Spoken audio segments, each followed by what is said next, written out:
Welcome, welcome, welcome. Come on in. Survivors ready? Let's go. Welcome to the Survivor 45 cast assessment here on Recipe for Reality. Also, do you hear the drum beat? Do you hear the drum beat? Do you smell the torches? Do smell, you feel the Fiji wind you smell the wafting sweat off the and ocean? sand and fish smell. And probably poop, like Yeah, or poop in the ocean, where they all go, because they never show that. But yeah, Jam did mention it last season. But yeah, today's the big topic is Survivor 45. It's happening this week. We got a cast assessment for you. There's two other shows also premiering this week that we got a cast assessment for. we're Golden eating Bachelor, good. Golden We're Bachelor starts in a eating week or good. two, and then we got Big Brother happening. Luckily, this was like a week where CBS was like, we're gonna take a break on Big Brother.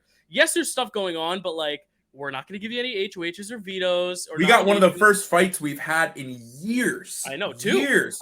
Yeah, so good. It's great. We will talk about that. We have another episode coming either tomorrow or like right after this where we'll talk about that. But we wanted to start off with the cast assessments in their own video because we want to give them the spotlight it's due. I say we just dive head first into Survivor. Wait. You have something to say. Okay. Well, we are diving headfirst into Survivor, but I do just want to give credit where credit is due. It's been a little bit of time. Dylan, you, my friend, you placed 7th in your online reality game, Survivor Encanto, for a part of Survivor Lights Camera Action. Give us like a 30-second. I'm putting you on the spot right now. Give us like a 30-second summarization of like what it was like for the first. I mean, we got to hear it from me while I was playing mine. I'm of course in the middle of another one because I can't help myself. Tell us what it was like to actually like experience being in the mindset of playing Survivor, even if it was just online. Participated in my first Survivor org. That's online reality games for anyone who doesn't know, and it's basically like a real Survivor 39 days. Well, nowadays it's not 39 days in the real show, but on this one it was 39 days or so. Just like kind of going through the motions. You compete in challenges, obviously virtual ones. You get on tribal councils. You actually chat with people, and you can't chat with people outside of the realm of hosts observing because they want to make it as authentic to the show as possible. Where you can't cheat, you can't really backstab. I mean, you can backstab, but you can't like go behind the backs of people. Can't pregame. You can't utilize the outside. It was really fun as a newbie, kind of being ingrained in this community that has been like, very active, some for years, some for months, some for weeks before, like who have competed in these things. To be one of the newbies. Actually, another newbie won our season. She'd only played Big Brother orgs, and she won the Survivor org, her first org, which, was really fun. I mean, it was a great season. It was kind of like a heroes versus villains in the sense that there were 3 kind of villains of the season running the whole thing. But then at the end, the villains start turning on one another. It was really fun to watch. And I was deemed the hero of the season. I don't necessarily agree, but I agree in the fact that like I put my heart in the game, but I like to believe I had some deceitful moves here. I feel like I played like a Dan Giesling 10 type game in terms of the person I showed to everyone else was very heroic, whereas the person in the confessionals, I kind of got a little strategic, a little snaky, but it never went to full-on villain territory like Dan in season 14 of Big Brother. I know Big Brother and Survivor are 2 different games, but it was a great experience. It was fun. I tried the whole rice thing, only eating rice and coconut and something. And it was so fun. I did treat myself had an impact twice, and it was when we were in LBI because we had kept winning. That was another great thing, is my tribe was just such a dominant tribe. So it was fun. I gave myself a food reward twice, and then when the merge hit, I was waiting for another food reward, and then I never won a challenge since. But it was really fun. It was just a great way to kind of get in the mindset of Survivor, especially before the season is happening, and while a Survivor legend is playing Big Brother. And we'll talk about that in another episode, but the way that player has gone from running the house to being on the outs to now seemingly running the house again in the span of a week, it's really amazing to see. So it's just been great to kind of just absorb myself in my own strategic mindset while these other games are going on and are about to start. So, and I think it could put me in a good headspace going into a cast assessment because I'm looking now at things. You think a lot differently. You think a lot. It's so stupid to say it because it's just a little fun online game that we play. There's glory above all else. There's no $1 million prize at the end of these games. But what's cool about it is that, like, I mean, it really takes the idea of like a couch coach very seriously. Like, you speak. I know exactly how I'd play the game. And then when you get into a scenario, because it's not like you're just playing against like computer simulations, you're playing against real people. Everybody has real thoughts. Everybody's putting a lot of their heart and their soul into the game. The only thing that's different is that you don't really have anybody who on Real Survivor who may be like inactive. You don't have anyone who might just not like really care or give a crap because well, you might have You're still forced to play the game on the island. I know what you're saying. Yeah, you must be a part of what's going on. You can't just hide behind your Facebook Messenger and avoid them. But it's very cool. It changes your mindset when looking at something like this. I know for me, ever since I started playing and we started, when we started Survivor Cast Assessments, I had no idea what was going on. Now, having played a couple of times, having watched you just play one, having seen the show now, things are different. I know for sure my mindset is 100% different going into a cast assessment and looking at how people are utilized in different ways, whether it's virtual or on an island. There we go. So let's jump right in. Season 45. Sorry. 45, baby. We're away from 44. We're away. I already messed it up. Here we go. I have two separate tabs. One is for the actual tribe layouts here. This is going to be where you see the tribes, and then once we get to the tribes, we'll kind of go back and forth between the individual. But this is the group. This is our season 45 cast. 17 new players, one returnee. But it's not like a Paul returnee brother. I know he played literally less than 24 hours of Survivor, but that's a great story in itself. We'll talk about Bruce in a sec. Bruce getting a second chance, kind of elongated first chance, but he has been through the process of like getting through the marooning and landing on the beach, which I guess could be seen as an advantage. I don't know. We'll talk about him. We might just want to start with his tribe because I think his tribe is one of the more interesting ones. That is the Bello tribe, who will be wearing blue. I know their flag is yellow, but their buffs are blue, so it's like a blue and yellow. All the tribes are based off of birds, from what I've gathered. So we have Bruce, we have Jake, we have Katora, we have Brando, we have Kelly, and we have Kendra. So I'm going to just kind of bring us in through...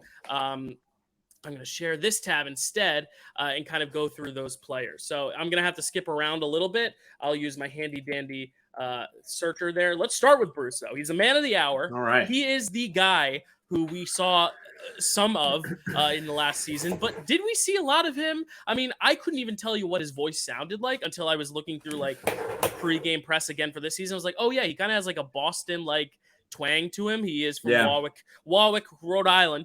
Rhode Island. So I am gonna pull it up on my phone, the bios, because I want to keep his face up here, but kind of like talk about some of the things that he talks about in his just in his bio that I want to hit on, and then we can like kind of talk about where we see him falling in the game, and then at the end we will share all our placements of where we think everyone is going to end up in this season. It's hard because I have to go back and forth here on my own little screen. Hold on, let me find Bruce. Where are you? Oh, I should have thought this out better. What are your thoughts on Bruce? Because you kind of already know him. So Zach, why don't you start with Bruce, and then I'll try to find some. I mean, I am excited to see Bruce play. I'm curious. So I like Bruce a lot. I feel like that's going to be my sentence of the day. I like so-and-so a lot. But I really do like Bruce. I'm excited that he's getting the chance to play again. My worry with him is one of two things. One, because he is getting the chance to play again. Because these guys, they didn't get to see. He was just 44. Yeah. Did they get to see him? They film 2 seasons at a time, and then while like that second season is airing, they go out during that. So they saw up to Matt's elimination last season, so a little bit into the merge. So they did see Bruce go down. So they know that they know who he is, and he is kind of the hot commodity. Everyone who's going in there, when asked who they want to work with based on who they've seen, a lot of them have been referencing him by name. So a lot of them have seen that first few weeks of I'm curious to see that because he is such a hot commodity, it's going to probably do one of two things. It'll probably keep him really well cemented in a pre-merge setting, because I think that if he proves to be a valuable asset challenge-wise, because I think that's the one thing working against him right now, is that he goes out because of his performance in a challenge, not by a vote, but because of just sheer like dumb luck of some shit happen. Or pardon me, I'm not supposed to curse. Bleep it out in post, Dylan. Because of just like some sheer dumb, unfortunate luck happening. So I'm curious to see if people are going to feel that he is more of an asset than he is a hindrance. If he can prove himself to be an asset, then I think he will. Then I think he will have a good future and a really nice path in the game. If people see him more as a hindrance, I feel like I don't know. I mean, like if it's me on the island, I would feel like a surefire jerk, just like taking him out first again. I think you're so right. I think the he'll make pre-merge it. is going to be good for him I because think no he one's going to will. want to target him because they're not going to want to send Right. this guy out twice. That being said, no, he's not going to be able to hide, and I think that's the hardest thing for Bruce.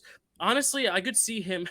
I don't want to spoil where I have him in my ranking, but I could see him. He was the mayor of Ponderosa for the pre-jurors last year. I could see him being the mayor of Ponderosa this time, where once they get to the 100%. merge, how do you get to a consensus boot? Let's go with Bruce because we all Let's know go him with and Bruce. it's easy to target him. Right. And because he is Right. going to be strong. I mean, he is older, but like he is muscular. He has the the story as well. People, I think that's the one disadvantage that Bruce has is that people know his story. He went through the foster care system that was shared on the season before, so they're going to know that he's coming from kind of this adversity type background, and that he is very competitive. And I think that's going to be one hindrance to him. But I think you're right. I think he's going to sail through the pre-merge. I have no real worries about him. Except for when we hit the merge, and unless his tribe keeps losing, but I don't think his tribe's going to lose a lot. I actually, spoiler alert, I think that tribe is the safest of the three. And I think if that tribe loses, there's only going to be like one time they have to go to tribal council before the pre-merge. And I don't think it's going to be him. So I agree. Well, let's talk about Kelly next. Kelly now Bandian. I hope I pronounced that right. She is 30 from Connecticut. She now lives in New York. And she is a nurse. Very famous nurse playing Big Brother right now that was on Survivor 4 times, 3 Fields. Kelly wants to work with girls, but doesn't want to come across like she's trying to start an all-girl alliance. She wants it to kind of come across authentically to where she can, hopefully, if the opportunity arises, send out a guy early, because she had said in her interviews that she is used to seeing girls going out early in this new era, because the new era doesn't have a lot of tribe swaps. So a lot of the time people will pick off the women because of physical strength first. And she has recognized that, and she wants to kind of change that kind of trajectory without coming across like she's the girl boss trying to make things happen. And she is also a nurse, so she's good at like kind of tending to people's needs, catering to them. She also has been reading a lot of books about emotional intelligence, and I think that's going to be a really good play for her. She says she wants to flirt, but not flirt in a romantic sense, but flirt.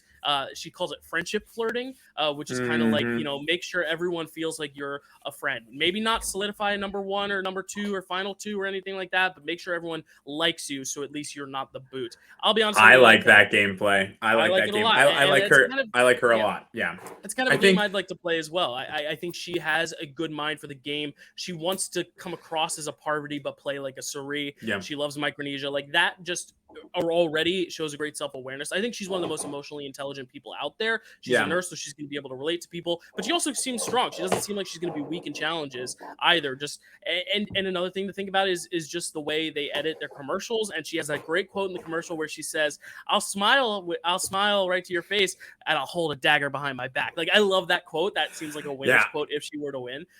So I really like Kelly. What are your thoughts on Kelly? I was going to say, I think she has a lot of what's the word? A lot of merit and a lot of promise in the game. It just really depends on her challenge and performances. Like if in the first couple of competitions or challenges, she gets out there and she's a real bust. I mean, at a certain point, especially like in early pre-merge, early tribes, we see a lot of like getting rid of fluff, and by that I mean like just if people don't perform well in a challenge, it's kind of like an immediate, not like a death sentence, but you're automatically on the mind of people just because of your tribal performance, or not because of your tribal performance, your challenge performance. So I think that as long as Kelly holds her own on a side of like not being the worst at a challenge, but also not necessarily being like the most important part. I think her challenge is going to be really like what she's saying, like is going to be hiding herself, is going to be utilizing her emotional intelligence to keep people kind of folded in over her. As long as that happens, then I think she'll be set up in a pretty good spot. And like you said, I don't necessarily see Blue Tribe going to tribal that frequently. So all she needs to do, she really just needs two tribals to not be there and set up some pretty good connections. I can see her getting in an alliance of 3 or 4 pretty much right off the bat. Yeah. And she wants to do this girls thing and target a guy first. So all she has to do is basically get the 2 other girls from her tribe and then approach one of the guys to flip. And I think that's going to be easy, especially with Bruce. I don't think Bruce is going to want to be a target. She could easily flip Bruce, and then the other 2 guys are in trouble. Let's talk about one of the other girls on the tribe, though, Katora. She is a civil rights attorney from Brooklyn, New York, or she's from Missouri. She lives in Brooklyn, New York now. I really like her. She's kind of got this mindset of wanting to play a very loyal game. So she says, what do you value in an alliance partner? She says loyalty so unrelenting that it's illogical, to where it's like, no matter how bad it might seem for your game, she still honors the loyalty, which I think is good for a pre-merge standpoint. You know, you want people who are going to be loyal to a fault. You don't want anyone who's going to consider wavering, but when it comes to the merge, I mean, how are you going to win a game that way? I don't know. But I think longevity is a good thing for someone who wants to kind of capitalize on loyalty and not play deceptively. Right. She's also a Black woman. She's a queer woman. She's a civil rights attorney. So I think she's going to have a lot to say about that kind of stuff. Also, she's going to bring a lot to the season from that angle. I really like her, though. What do you think about Katora? So while I was watching, oh God, see, of course I didn't start doing it until halfway. When I was watching, I gave either a star to the people who I thought didn't have a ton of merit, like didn't have a really clear path to being able to work with people to the end. And I gave a plus sign to the people who I thought probably, for me, those are my pre-mergers. I think that they probably have the best chance at making there. Katara, I wasn't 100% sold. I love her drive. I love her passion. I love her approach to the way that she's coming onto Survivor. Her quote of like, I haven't been on an adventure in a while, so why not Survivor, or why not make it Survivor? I think that that's a beautiful way at looking at things. She clearly looks at things in such a way where she wants to be met with the same passion as herself. And the good thing for her, I think, really like pushing her to the edge, is I think that she does have a lot of people on this tribe, or not on this tribe, but in this cast who fit that bill. A lot of people who it's their dream. Not many people who are just there to be there, or not just many people who are there like by happenstance. They applied with the notion of, I want to be on Survivor. So I think that she has that to her benefit. Again, it's just I feel like, and this is a really tough thing with women on this show, because as Kelly kind of noted, the women go out pretty fucking early. Again, I'm cursed again. No, you're good. You're good on here. Just don't curse on TikTok. We're fine. Oh, great. Fuck yeah. Fuckity fuck.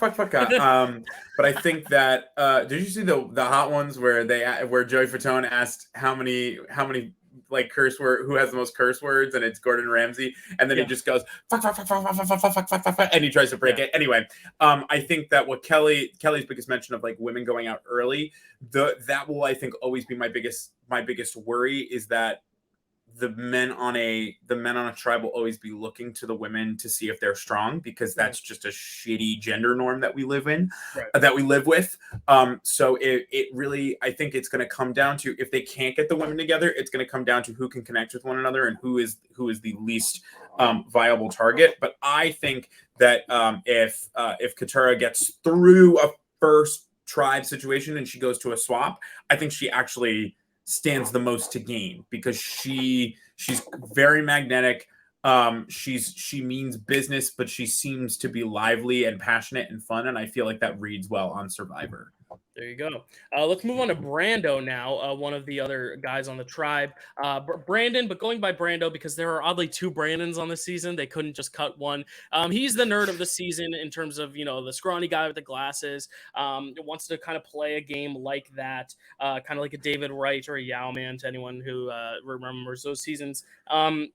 His big story, when he was 16, he weighed almost 200 pounds, struggled with self-confidence issues, and then became 50 pounds lighter within a year. So he went on a weight loss journey, which is really admirable. And he says he's not going to be good in physical challenges. He admits it already off the bat. He's self-aware, which is good, but he also knows that he's going to be good in puzzles. So, on Survivor, you don't necessarily have to be the strong muscle. If you're the puzzle guy, that helps. It's kind of the middle person that's like, that's the person you don't want to be, who's not necessarily the best at either. But he's going to be a smart guy. He's also very young. He's 23. So there's also that kind of element of, is he too young to where he's going to be kind of left behind? He says in an alliance partner, he wants someone who's going to pick up the pieces he misses, whether that's a physical challenge, strength, or connections with people. The fact that he's able to admit that he's not good at connecting with people or in challenges makes me a little weary of him, but I don't know. I don't necessarily know. Carson was just a hot figure on 44, so it's hard to assess nerds in this game. I don't necessarily know, though, if this is going to be like one of those flame outs early or if he's going to be one for the long haul. Well, and he, I mean, it's no secret, Dylan, that on this channel, I am burned by Zach Wartenberger. Thank God his brother is such a better player than him on Big Brother. Zach, if you're watching, I'm really sorry, man. I put my faith in you and you let me down. But I'll forgive you one day, I'm sure. But when they put them both on Amazing Race and they both win, you'll be that's when I will be validated. Brando makes me weary, and I think he was the reason. He might have actually been the reason that I started making like the stars and the pluses. He was one of my first. Actually, he was not. I'll tell you who after this, or I won't. I'll tell you when we get to them. But he was my kind of reaffirmation that like, oh yeah, I really do need to separate. And again, it might just be because I've been burnt, but I just don't see. There's only so long that you can rely on kind of like being the nerdy and unassuming one, especially when you're in tribes. You need to get to merge to be unassuming.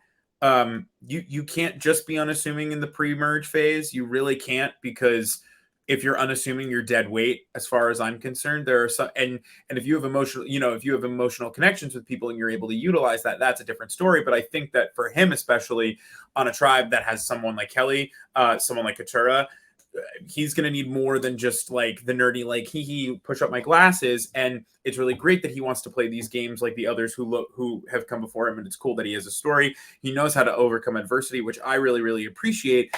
I'm going to need to see from him some sort of drive to like, yeah, it's great that it's great that you're self-aware, but what does being self-aware necessarily get you?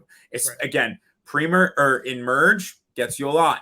Pre-merge, it depends. Your tribe needs to win. Your tribe needs to keep winning. And the thing is, in a situation where Blue loses and he's the one who performs the worst, that's who I'm getting rid of. I mean, I hate to be that guy, but like, that's probably who I'm getting rid of. I think Blue is going to be really good, and they might lose one challenge in the pre-merge. That one challenge, I have him going out to. I just think he is the weak link on that tribe, especially when you have a girl who's literally wanting to get rid of a guy first. I think it's very easy for those three girls to pull over Bruce or pull over Jake, who we'll talk about in a sec, and then get out Brando. Like, I think that's just the very easy path. But again, nothing's easy in Survivor. And again, if they win all the challenges in the pre-merge, he might be okay in the merge because he's not a threat. So I think Brando could go one of two ways. He has very low ceiling in the pre-merge, but a very high ceiling in the merge. So cool. Cool. Let's go on to Kendra next. Kendra McQuarrie from Massachusetts. She, I know she's not more of a controversial figure in pop culture now, but she sounds just like Drew Barrymore. If you listen to her talk, she is the Drew Barrymore of the season. She's quirky. She's fun. She kind of reminds me of Carolyn, but a little less zany, but still just as quirky. She's a bartender. She says she's outgoing. She's determined. She's enthusiastic. She kind of has all the right answers. She sees herself as like a player like Amanda, Michelle, Kim. She does connect with Carolyn from last season. And the good thing is for her is that they all saw Carolyn from last season and everyone loved Carolyn from last season. The problem is they didn't see how far Carolyn got. And if you started watching and then had to leave halfway, there's a good chance they think Carolyn won the season. So I'm a little worried for her only because I don't know if people are going to see her and kind of like reverse psychology because she's like a Carolyn, want to get her out because they think Carolyn might have won the last season. The thing that might help her is that Bruce knows who won last season just from talking to his castmates. So like there's a chance, Bruce could have been like, oh no, Carolyn got third. She was a no vote finalist. Kendra can use that to her advantage. I just don't know. She's a big question mark. And she's going to be a great character on this season though. I just have no idea how she's going to play. She could be in the finale. She could be your first boot. She could be a merge boot. I literally don't know. And you know what, Dylan? That leads me to why I started the system. Because I was listening to Kendra, and the first thing they have of her is, what's your strategy? And she's like, there is none. And I was like, and you already know me from my Big Brother thoughts and feelings. I think that is such bullshit. There is no way you can go on this show without some sort of strategy. And whether or not that strategy changes is I think the merit You of a have to good make player. sure it's malleable. Like you can't Right. go in with a clear cut strategy that you're not Right. going to waver from, but you can't go in with no strategy. To go on with no strat, especially on Survivor, like what are you going to be good at? What are you going to offer to a tribe? What are you going to offer to an ally? What are you going to offer to anybody? And that for me is the biggest problem with Kendra is that, like you said, I think she's super quirky. I love her personality. I think she's beautiful. I mean, her smile is infectious, but like the thing about her is that sometimes that's really not enough. In a pre-merge, in a merge, again, I know I keep delineating between like a pre-merge and a merge because now that's what I'm used to from just playing online versions of this. But like, you know, she doesn't have, in my eyes, there's not a lot of merit to her in a pre-merge. If she's a great challenge competitor, maybe. But like to have someone with no plan who what that also to me says has no plan to be of in terms of loyalty, has no plan in terms of like alliance and allyship. She's going to be kind of flying by at all moments. And for me if I'm a player and I know that someone kind of presents that way, she might do a really great job in hiding that, which would also be very cool. You know, like you said, there is the Carolyn, there is the Carolyn of it all, and Right. Carolyn obviously if she plays into being the kooky zany one, the comedic relief of the tribe, that could help you because I think a lot of people want to keep around the people that make them laugh. I mean, for sure, people don't know this, but like in my org, or people in the org know, but like people kept Tyler around because he was funny. People kept John around because he was funny. Like that just happens. If you're a funny person, they'll want to keep you around. But the thing is, are you know, with the other thing about the Carolyn of it all is that because they just saw how good Carolyn was and how important it was and might see that as a threat, I can also see that being a catalyst for Kendra to maybe have a bit more of a hurdle to jump because yeah, she's funny, but funny people make it to the end all the time. Right. And sometimes they win. And I mean, like, you know, I Jam Jam himself was funny. I mean, was a little less zany, but definitely funny for sure. Like he played made the jury laugh. So you're right. People could be threatened by that.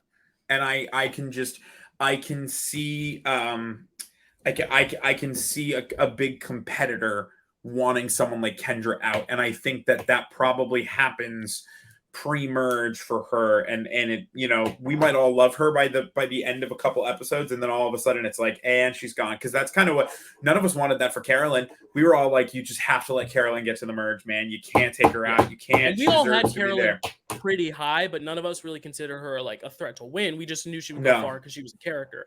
But I think she proved in a to be fair, she was a winner threat, you know. And unfortunately our read was correct, but I actually think we would disagree with their decision now than over then. I think she should have gotten votes. I still think Jam Jam played the best game. Yes, I do think yes. Carolyn should not be a 0 finalist, and I think Carson even went on an interview saying lately he regrets not voting for Carolyn just to give her a vote, you know, because I think Carolyn played a better game than Heidi, who was also there. So, all right, let's move on to the final member of this tribe, Jake O'Kane, otherwise known as Zach Love. He is a theater teacher from Massachusetts. The thing is, I know you're not from Massachusetts, but the theater teacher thing and the Dungeons and Dragons thing and the working out thing, I mean, his hobbies are theater, Dungeons and Dragons, and working out.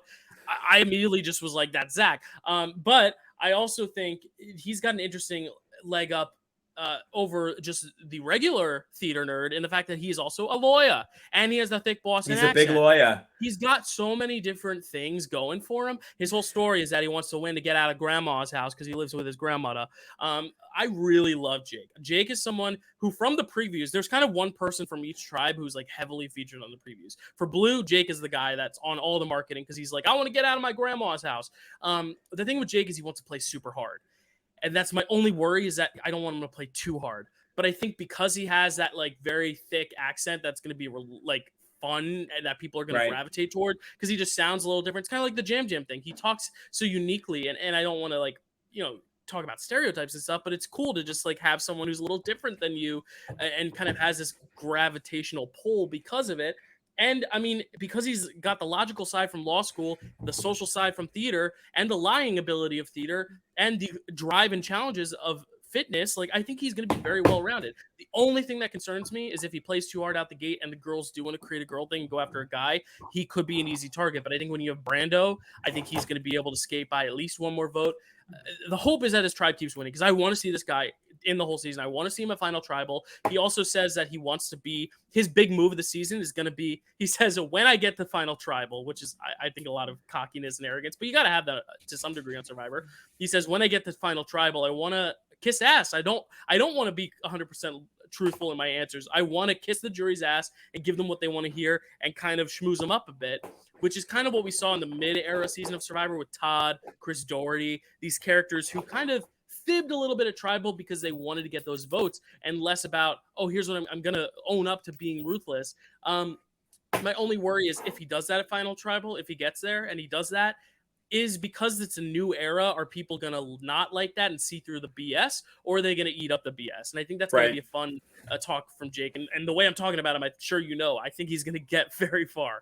I love him. You already know I love him. Yeah. You don't need more of my thoughts. I think it's like a kindred spirit sort of thing. Mm-hmm. Jake, Zach, the names themselves are very, I mean, Dylan knows the history. But Dylan knows the history of like my histories with the name, my history with the name Jake, and like things are just very intertwined. I think it's hilarious.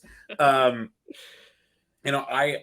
like him a lot. I think what Jake has is, I think Jake shows to me a malleability to know that he needs to do a lot of different things. Like, he is not just focused on one singular thing. He didn't talk just about his competitions. He didn't talk about his socialness. He didn't talk about, the relationships. What he taught, the way that he spoke made it seem like he's willing to do whatever it takes to be malleable and try and win. He's willing to lie a little bit. He's willing to be as loyal as he can be. He's willing to win challenges. He's willing to make tough moves. And he's already prepping to get to the end, which to me said, I think when a player has the mindset of seeing the end at all moments in time, you are always thinking about you're working backwards, as you're starting there and you're working your way through to say like, okay, cool. Well, here's where I'm at right now. I want to be there. What's the path how does the path look to get to that placement? And it's when you come up on those moments of not knowing the path that you're like, oh no. I think what's good for Jake is that he will probably know he's a target before anyone else does. When he starts to see like writing on the wall in terms of like the path that he's trying to take. So I think that is going to be a huge upside for him. I would love to see him at Final Tribal. I would love to see him there. I would be excited. I would love to see him win. Me as well. So here we go. The Bella tribe. We talked about them all. Let's just do an assessment of this tribe as a whole. Like I said, I think the three girls are going to band together and hopefully pull over Jake or Bruce to get rid of Brando. Would be the easy move if they go to tribal. After that, though, I don't know. I think we could see Bruce just being an outlier because of his age. But then again, I think Bruce is going to connect to a lot of people. I worry if they lose a lot. I'm worried for someone like Jake or someone like Kendra. But I also don't think they're going to lose a lot. They just seem very strong. Brando aside, and even then, Brando's going to be good at puzzles. So if you have Jake and Katora and Kelly doing like the heavy lifting, and Bruce as well, then you could see Brando and Kendra kind of pulling the weight on the puzzles. What's your assessment of this tribe, though, as a whole? Very, very well rounded. Super exciting to see. Again, I mean, like, this is a big CBS thing. So exciting to see such a diverse tribe. Yeah, I mean, 3 people so of much, color. Yeah, so much. A lot of LGBTQ representation for the season is just as a whole. I'm very, very, very excited to see. I think they're going to perform well. I think what's going to kind of decide their trajectory moving forward is who they get rid of at a first tribal when they go. Because again, I think if they get rid of someone like Jake first, I think they're probably seeing the tribals a lot more. If they get someone like Brando or even someone like Kendra out very quickly, they're likely probably never going to see tribal again because the rest of them are so strong. I'll tell you right now, I think the winner's on this tribe. That's all. I think I agree. Ways to go still, but I think I agree with you. I just we'll see. We'll save it. Moving on next, though, we have the Lulu tribe, and this is, if the blue tribe I think is the most safe, I think this is going to be your hot mess tribe. Oh, this is a nightmare looking at it. I forgot about it. Yes, we have Hannah, we have Brandon, not Brando, we have Sean, we have Caleb, we have Emily, and we have Sabaya. So let's talk about. Let's start off with let's start off with Brandon because I think Brandon is without a doubt the biggest fan on the cast. He is from New Jersey, rep. Let's He go, has that. Brandon. He has the Owen vibe. He's got the long hair, the glasses. He's gonna be a nerd, Never but he's mind. probably gonna be good at challenges. Wait, what did you say? Said, let's go, Brandon. And that means something different in Oh, 2023 than it right. used to. You're right. I thought you were saying Thanks just for kidding nothing. about the nerd thing. But, No, I love Brandon. yeah, tell me about Brandon. You got this, Brandon, is what I'm saying. Yes. I think Brandon. I do like Brandon a lot. I think he's got probably the best thought, which is he said, my girlfriend made my strategy for me. She said, just be yourself, make people laugh, and you'll be okay. And I think for his sake, I actually do think that is correct.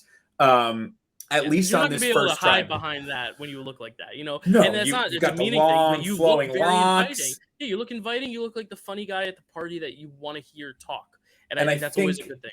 And I think there's other people on this tribe that are going to, again, try and be a little too messy, play a little too hard. And because of that, I think Brandon stands in a very good scenario to become maybe almost like the leader of this tribe in like a weird way. Yeah. He's going to Brandon gives off to me the person who will be calling the shots, not by like saying who everybody's going to vote for, but by being the one making the decision of where his vote's going.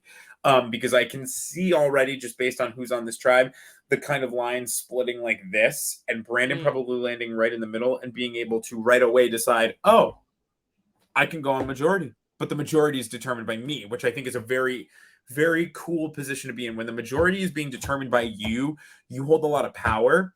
The only thing is that he's also going to then need to recognize that in being the one who's deciding the majority, he has to know that he's probably on the bottom of that majority. So he's going to have to do a little bit of maneuvering around to say like, all right, well, we're getting rid of so-and-so, and I've put myself on the majority, but now we can't really lose. And if we lose, I've got to probably make a couple of different relationships, try and bridge a couple of gaps. And what I like about him is that, do I think that he's thinking of all that while he's getting on the island? No, probably not. But he's a people person, and people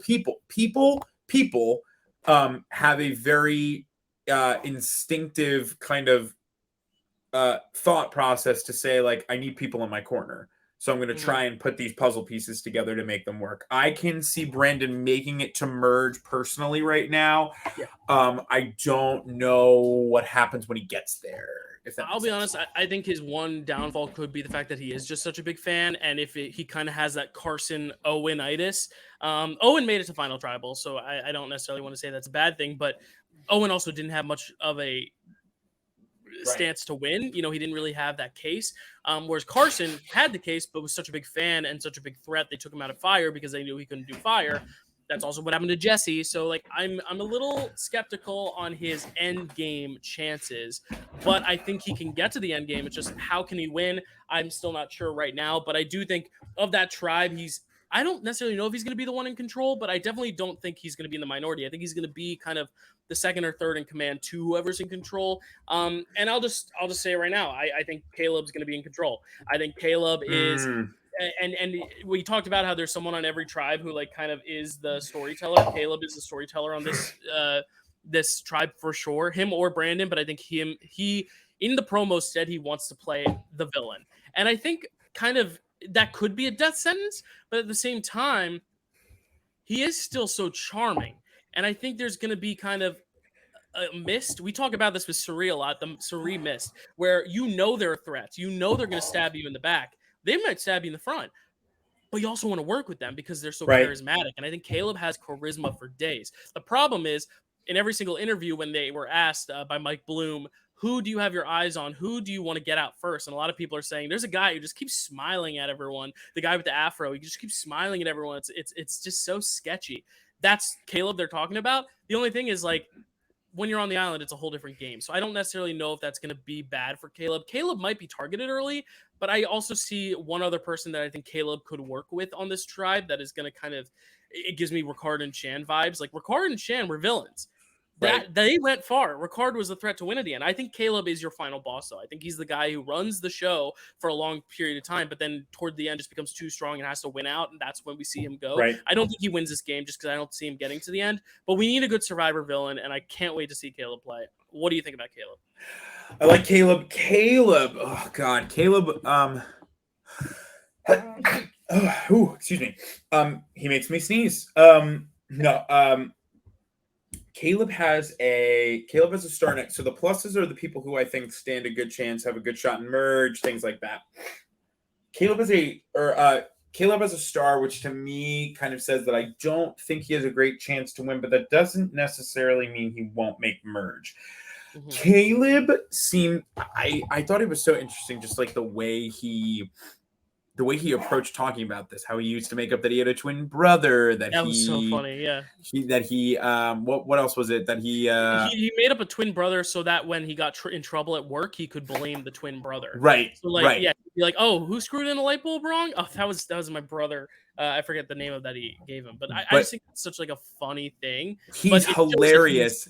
Deceptive in his real life. So it's funny. It's crazy. And so what that says to me is that like I think Caleb has a really good shot at keeping people kind of with him in the beginning, but the minute someone figures something out, it's kind of over for him, I think. And I don't mean that in the way that like, I mean, we could say that about Suri and Big Brother right now. The thing with Big Brother is that you've got nothing but time, and you've got nothing but, you're in a cushy house. So like people are in a different frame of mind. On an island, I feel like when tempers flare and when emotions get high, and the minute you find somebody who's been lying to you, I think that kind of spells out a scenario of like, you got to go because you've been lying to me. And I think the problem for Caleb is going to be that he has no problem lying. The question is, how often is he going to lie? How often is he going to lie? How much is he going to lie about? How big will the lies be? How small will they be? And when you lie so much and you create kind of a web for yourself, how long does it take before someone catches on, before they get kind of ensnared in it? And I think that's going to be Caleb's biggest thing. For me, he's going to be someone who either makes it like right up to merge and then doesn't just and is the merge boot, or he goes kind far like Josh from last season. And then they're like, oh dude, you cannot go to the end, or they let him go to the end and they let him get hammered, they let him get destroyed. Okay, so you're looking at him either like a Josh from last season getting out right before the merge, or a like a Russell Hantz gets roasted at the final tribal. Then again, Russell got himself there, though. It wasn't like people strung him along because he was a goat who would get you know what I mean. But I think even more the Ricard vibe of like he's your final person you get out before finale. But I think that's interesting. It shows longevity for Caleb for sure. Next, let's talk about Sabaya, who I think if there's going to be someone who runs the tribe, this is who I was thinking of, her and Caleb kind of, because she is just so likable. She has that Southern drawl, which is already unassuming. She is, ex-military, right? Yeah, she was in the Marine Corps. Yeah. Like that in itself shows that she's going to be strong out there in challenges, but also mentally strong. And I think because she kind of, I just see her and Caleb linking up and kind of being the ones in charge of all these other misfits, because I think she's the most level-headed. And I think Caleb, as far as we know, he's not level-headed because he's a liar, backstabber, cheat. But like on the island, I think he's going to come across very authentic. And I also see Brandon being authentic. I think that three could do a lot of damage. And I think she could be better of it. I think she's someone, though, that because she is so likable, she's not going to be able to hide that necessarily. She's not going to be able to lay low. And I think once she gets to the merge, because I think she's kind of a lock for merge unless she royally screws up.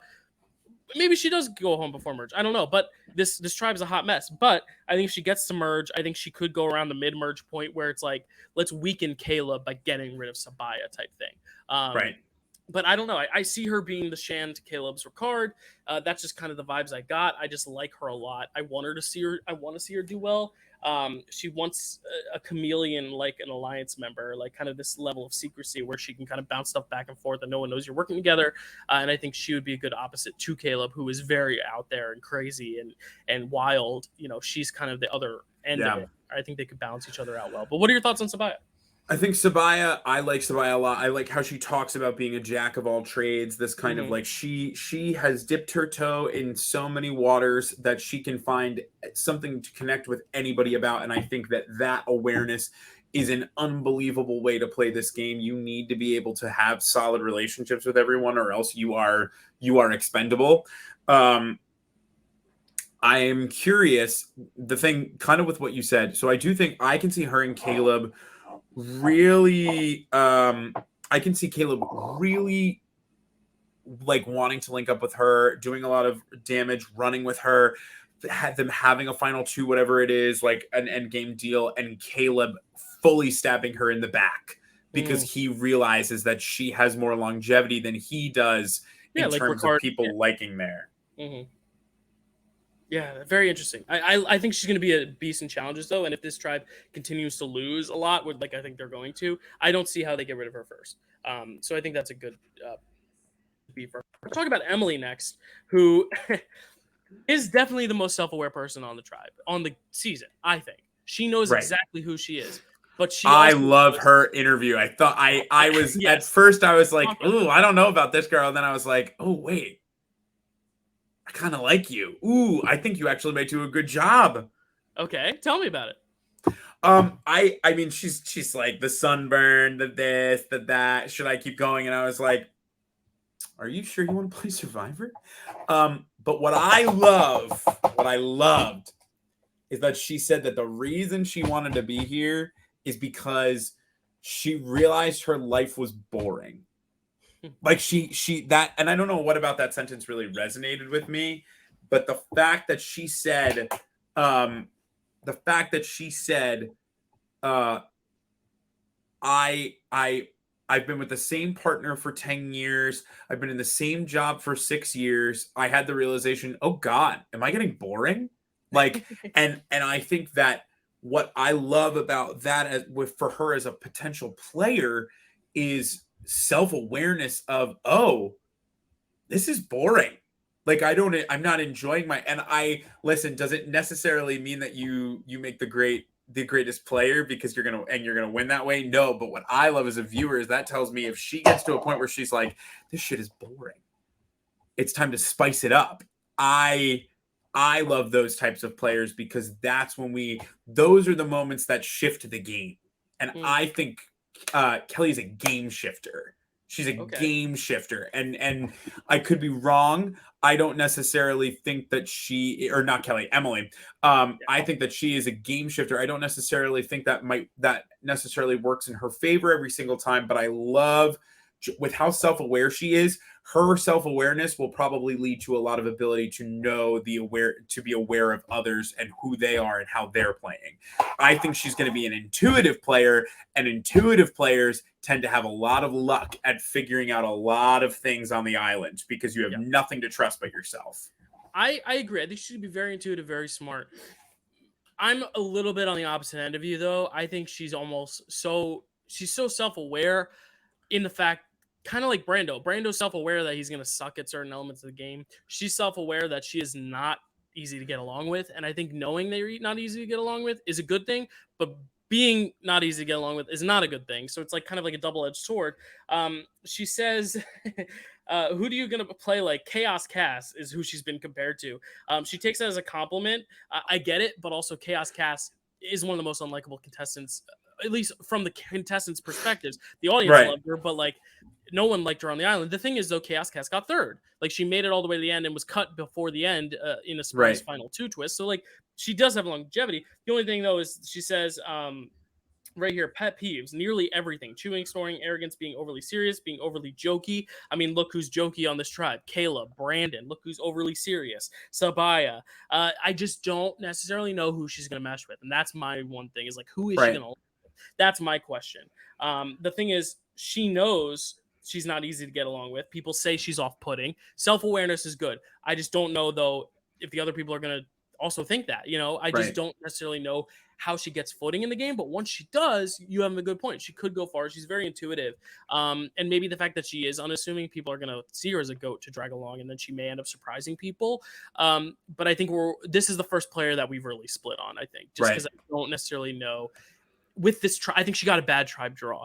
I think if she was on a tribe with like Bruce, who's kind of a similar way of like not very funny, not very overly serious, just kind of a good natured guy. Like I think she'd do well on a tribe with like Bruce or like even like Kelly. But I think on a tribe with this group of people, I don't necessarily know. That being said, Brandon wants to do a Breakfast Club Alliance thing where he kind of works with people you wouldn't expect him to. If he links up with Emily, that could be a good thing for her and him. So, very, very big question mark here, but I do like her a lot. Let's move on to Sean, though. Also from New Jersey. Look at that. Now he lives in Utah. He is a elementary school principal or a high school principal, one of the two. He's also openly gay, which is really cool. And he identifies with, you know, some of the big queer icons of Survivor, Zeke Smith, Todd Herzog.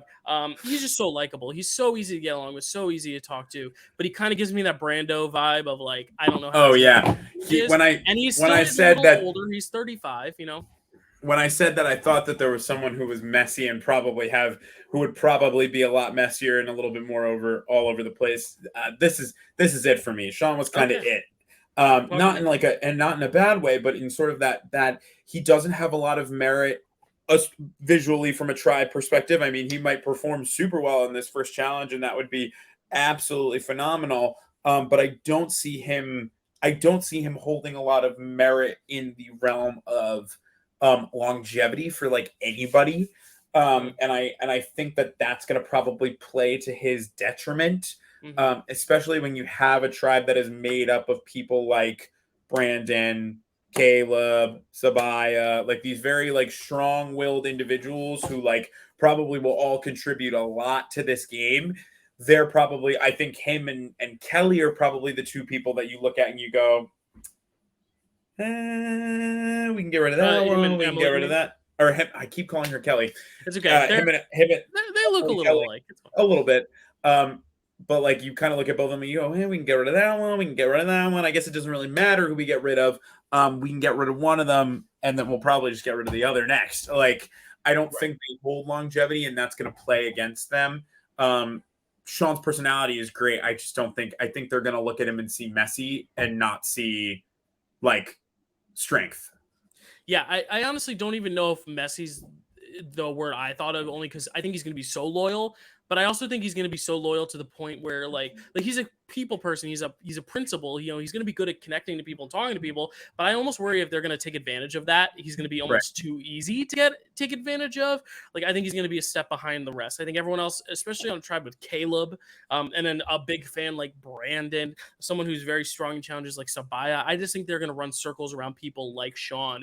Even someone like Emily, who I'm not very high on, I think is going to at least strategically be one step ahead of Sean as well. Like I just think Sean is going to get almost left in the dust in a way, and I think his tribe is going to lose a lot. I think if he was on a tribe that was a lot more promising in terms of like, I think they could win a lot of challenges, and I think Sean could be okay because he could be a loyal ally. But I think when you're going to cut the fat, and especially when they're all thinking, oh, we don't want to get rid of the women every season early. If they want to pivot to a man, I know this isn't the tribe that's thinking that. That's more of Brando's tribe. But if they're thinking on a similar wavelength as that, where like Emily, Sabaya, and Hannah are like, hey, like, let's get out a guy.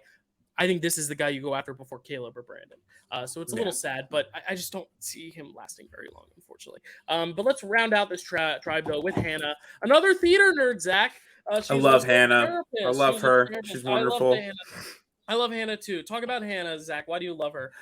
I just love her will. I love her drive. I love her approach to just like life. I love that she's so open about having a former addiction to alcohol and the way that she. So it was like premature. Yeah.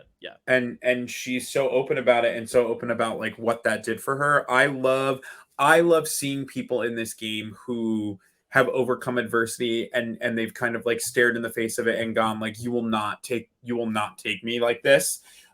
Because I think that those are the types of people that do best at this game. I think they always hold, for me, the most merit as individuals, not because I don't think that the others are in any way, shape, or form less meritable or anything like that. But I think that as a whole, Hannah is someone who looks at life from a different angle and looks at it as like, everybody in my relationship with them is a possibility, because at some point or another, I almost didn't have the opportunity to have that possibility. So I think that she's going to be incredibly driven, a forward-thinking person. I can see her joining up with Brandon. I can see her joining up with Caleb or Sabaya. I can see that being a strong four to start them off with, which does leave Emily and Sean in the yeah, almost did it again, which does leave Emily and Sean in the dust. But I think what's also I could see her working with Sean too, though. Like I think I don't think I don't think there's a world that takes her out of the realm of possibility for anybody to work with her. I think she will just know she'll focus on the relationship first and the game second. And I love that. I love that. I love that. I love that. Yeah, well, she's that kind of goes on to my point about her is that she's going into it for the adventure and for the personal journey more so than the game, and I think that's a good thing and a bad thing. We say that she's going to be a good number for people, but I just don't know if she has kind of like what you've been talking about. Some people like she doesn't really have a strategy, and that's the one thing that kind of gave me a red flag about Hannah is like I just don't know what her strategy is going to be other than laying low and being an ally. That's not a strategy to win, and I'm not saying Hannah's not going to win, but I just don't see it happening. That doesn't mean she's not going to go far either. The only thing is I think this tribe's going to lose a lot, and I just don't know if Hannah's going to be kind of just like that. What we've been seeing in this new era, let's just get out one of the weaker girls. I just don't know if she's going to be one of the stronger girls in the tribe. I don't think she's very athletic, and that makes me a little apprehensive about it. Despite me really liking her, I just don't know.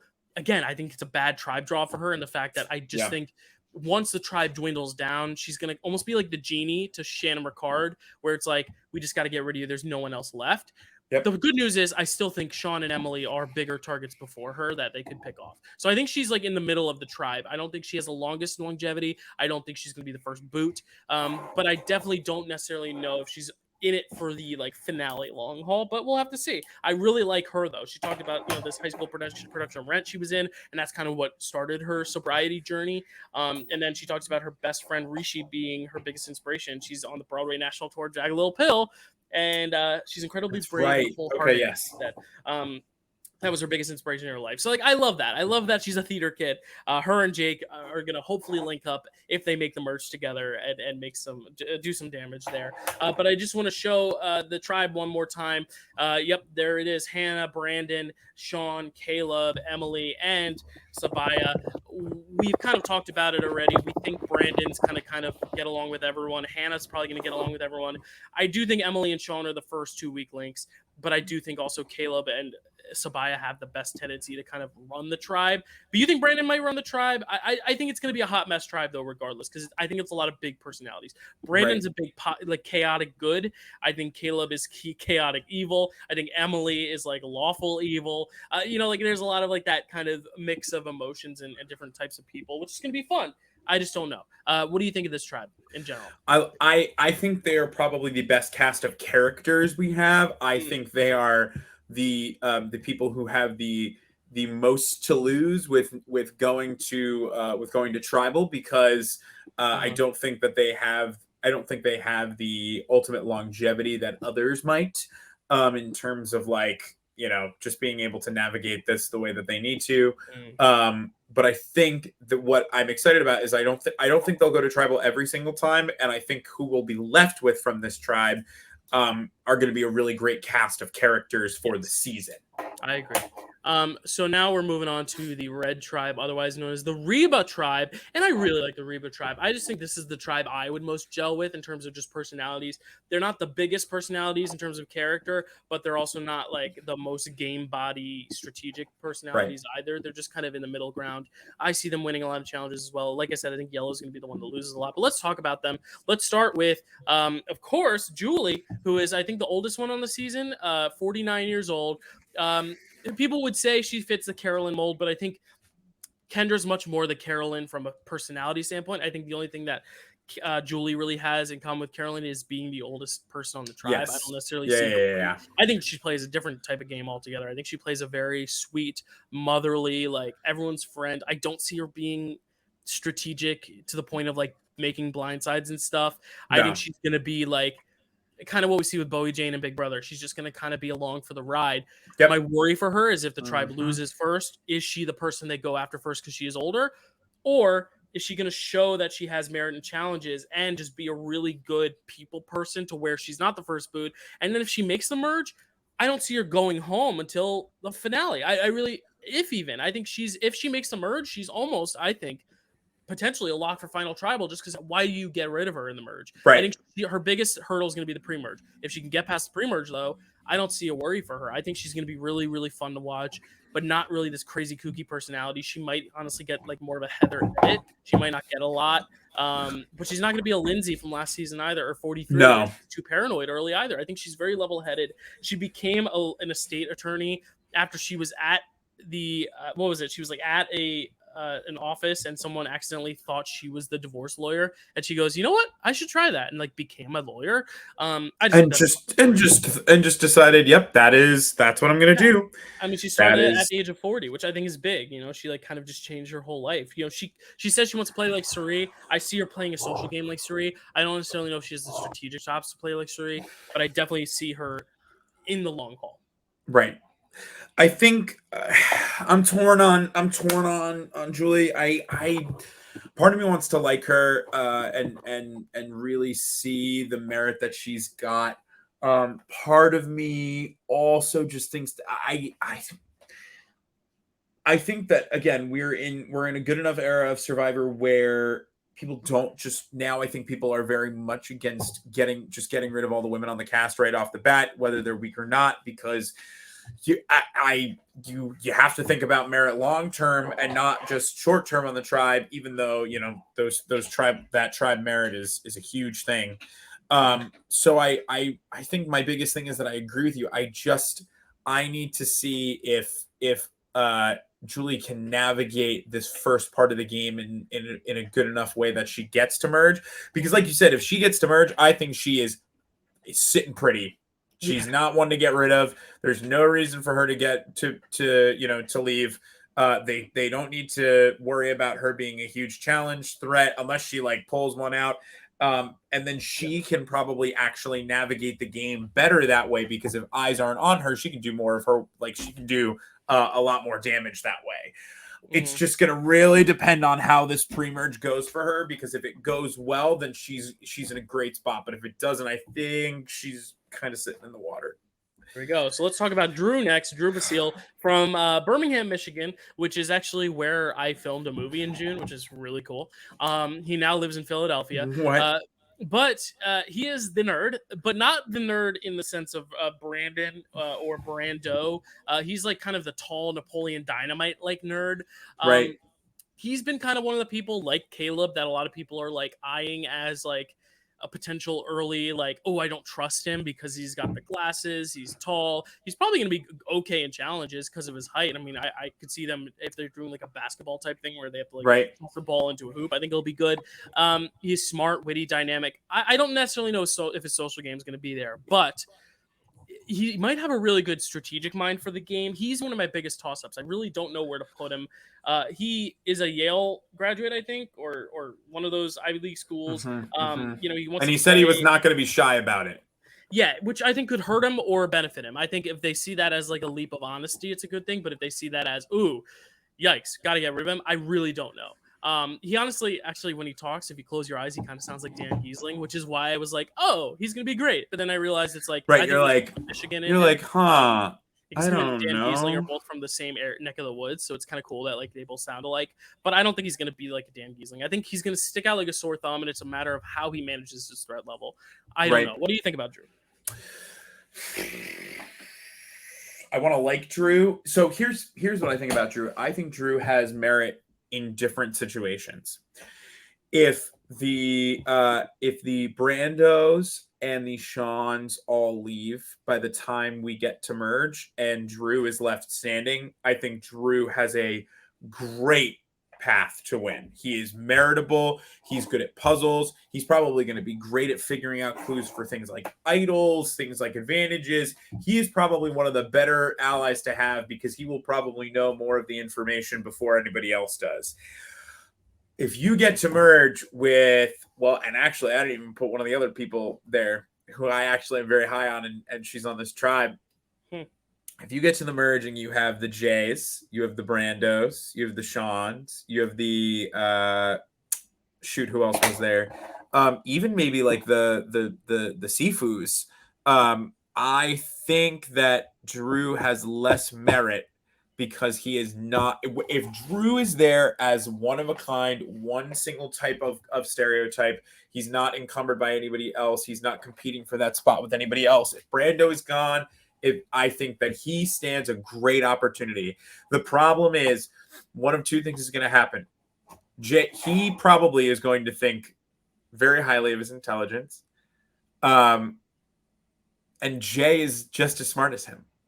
But she doesn't have the graduate degree from Harvard. She chose to leave. She chose to leave that life. So I think if we see those two link up together, they might be unstoppable. But if we don't see them and we see her clock him and go, I think he is either their first boot or a large, not necessarily the first boot, but their first try boot, or he is one of the biggest players of the season and navigates through up until like final five. Right. Well, you just kind of brought her up, so let's talk about J Maya. Also, Jainani is her real name, but her stage name is J Maya. At first, I was really annoyed. I was like, this girl's just going on Survivor to promote her music. Like, get out of here. But the more I talk to her, but like see her. You've been talking to her? No, I wish. She's a cutie. But I also think like I think she's much more likable than I first thought she would be. Right. And you're right. She's smart. The only thing is she's young and she's small. And I just, in the back of my head, I'm like, if they lose one of those early challenges, they're either going to vote out the old lady or they're going to vote out the small girl. Because I don't think they're going to vote out any of the other four first. I mean, maybe Drew, but like, I'm just worried she's going to have to fight so early that if they lose more than one tribal, I just don't know if she's going to get that ground to start on. I think if she can get to the merge, she can make a lot of cool things happen. Right. I don't know. She's a big toss-up for me. You sound very high on her, so I'd love to hear your thoughts on her. I love J Maya. I love her. I don't know what it is. I think I just love how I think she says something that's like, I chose my own way of doing things or something like that. And again, people who come on Survivor and make these like huge decisions for themselves, I feel like they always resonate with me more because Survivor is a very easy game to fall into a pattern with. You go in the majority, you get the numbers, you just keep going and going and going and going. But she's very clearly so intelligent. She's passionate. She's very emotionally driven by the things that interest her. And I always feel like an emotionally driven, not like, overly emotional, but like an emotionally driven, emotionally savvy player. She gives the same kind of vibes to me that Kelly does, where I feel like she's going to have such a good way at connecting with people and figuring out how to maneuver them. They're probably never going to want to get rid of her. I might eat my words for that, I'm sure. But no, I think she is so good at just like presenting as this like almost like a face that you can open up to, a face that you can fall into. And I think that, they're going to see that and they're going to be like, wow, this girl really is it. This girl's it. Yeah. We're going to jive together. Yeah. Two things. One, you said you could see her working with Drew. I can also see that. But the thing is 2 out of 6, that still puts you in the minority. And I'm worried it's going to be like, let's go after one of the nerds. And the other thing is, I've kind of said it's either Julie or J Maya as the first boot. I think whichever one survives, if those are the 2 people on the chopping block, let's say, I think if Julie survives and J Maya goes home first on that tribe, I think Julie makes it to the end. I think if J Maya survives and Julie goes out first, I think J Maya makes it to the end. I really think it's going to be a matter of which one are they going to see as a weak link and which one's going to be the one who just sits in final tribal. And I'm worried. I'm just a little worried because she's young and she's a little less able to connect to people the way like Julie is, because I think Julie's going to be much better socially than J Maya. The thing is, J Maya has to survive that first boot, and if she does, I think she could be a big player this season. I think that's just going to be the question. Moving on now to the third woman on this tribe. Let's go to where is it? D. Where are you, D? There you are. D. Valadares, has a great story of immigration and trying to set forth what her parents set out for her, starting a business at 23. She's now only 26. She's young, but not the youngest. I think she just kind of ticks all the boxes. I think she's going to be good in challenges. I think she's going to be social. I could see a potential showmance with her and the next person we're going to talk about. I just really think she's got a very well-rounded way about her. I don't see her winning this season, but I also don't see her being an early boot. I think she's just going to want to be one of those people who's just like, oh yeah, D went out. That sucks. Like, I don't see her being Yeah. a big character, but like, I just don't know where she falls. But I don't feel bad about her chances either. It's weird. D's just a kind of a wild card for me, but not in the sense that I don't think she's going to do well. I think she's going to do well. It's just I don't see her as the winner of the season or an early. No, vote. I agree with you. I don't. I loved. I mean, and maybe it's just because she's the first one right off the bat. So I was like, oh, cool, really, really, really strong start. I loved her. She's clearly she's very physically adept. I mean, the fact that her and her partner literally made an entire travel backpack because they didn't like any that were available, I think is absolutely unbelievable. I think she'll be a very good asset tribe-wise. She's clearly very, very physically adept. She's going to be able to probably be a provider at camp, which is always important. You want the provider. You need the provider to be there. I am curious about kind of like what you said. I don't know how she attaches to people. I want to see her I want to see her connect with people. I think I will have a better read on her after the first episode. We're doing our assessment, so like that's not how this works. Yeah, this is all first impressions. We could leave this episode being like, oh, Caleb's the next boot, duh. When he's going to be one of the biggest characters, you don't know, Right. I like her. I'm excited to see her. I'm excited to see her continue to move forward. I'm excited to see where it takes her. Well, let's talk about the person that I hinted at that I think could be a showmance for D, only because they're both beautiful people. Austin. Austin is obviously going to be, if not the number one, definitely the number two most physical person on this tribe. I think Austin's going to be one of the most likable people on this tribe. I think everyone's going to want to work with Austin. Austin is, I think, for me, the biggest lock to make the merge. I do not see a world where he goes out pre-merge. And Zach might say right now, okay, no. I agree with you 100%. Honestly, for a while, I thought he could be the winner. The only thing is, like, he does seem like kind of just like the young guy who's there to have fun, not necessarily the one starting all the strategy, which is the one reason I don't see him winning. But, like, he could very well be someone you'd bring alongside and then cut toward the end, bring along as a meat shield, even, like, as someone who's going to be winning competitions that you can beat. Like, I really like him. And I think he's going to be just so well-rounded. He kind of might be this, like, new era's version of Ozzy or Wu, kind of the person who's just fun, young, good-looking kid, gets in a showmance maybe he doesn't, but he at least has a lot of people drawn to him. Maybe we see a Malcolm Denise type relationship with him and Julie, kind of this young kid and older mother figure. I just think he has a lot of maneuverability in this game. I really like Austin. I don't have anything else to add. I think that Austin makes it to merge. I don't think he gets to the end because people are going to see how likable he is and go, uh-oh. Well, and I think he's very clearly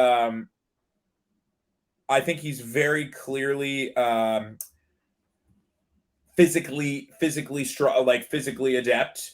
So people are going to see that, and it's going to be. I think he's going to be one of the people in merge who they're like, the minute Austin doesn't win, we got to take him out. The minute he doesn't have an individual immunity, we got to get rid of him. Gotcha. Yeah, I'll be honest. We might as well transition to the next player because that's kind of what I feel for Sifu.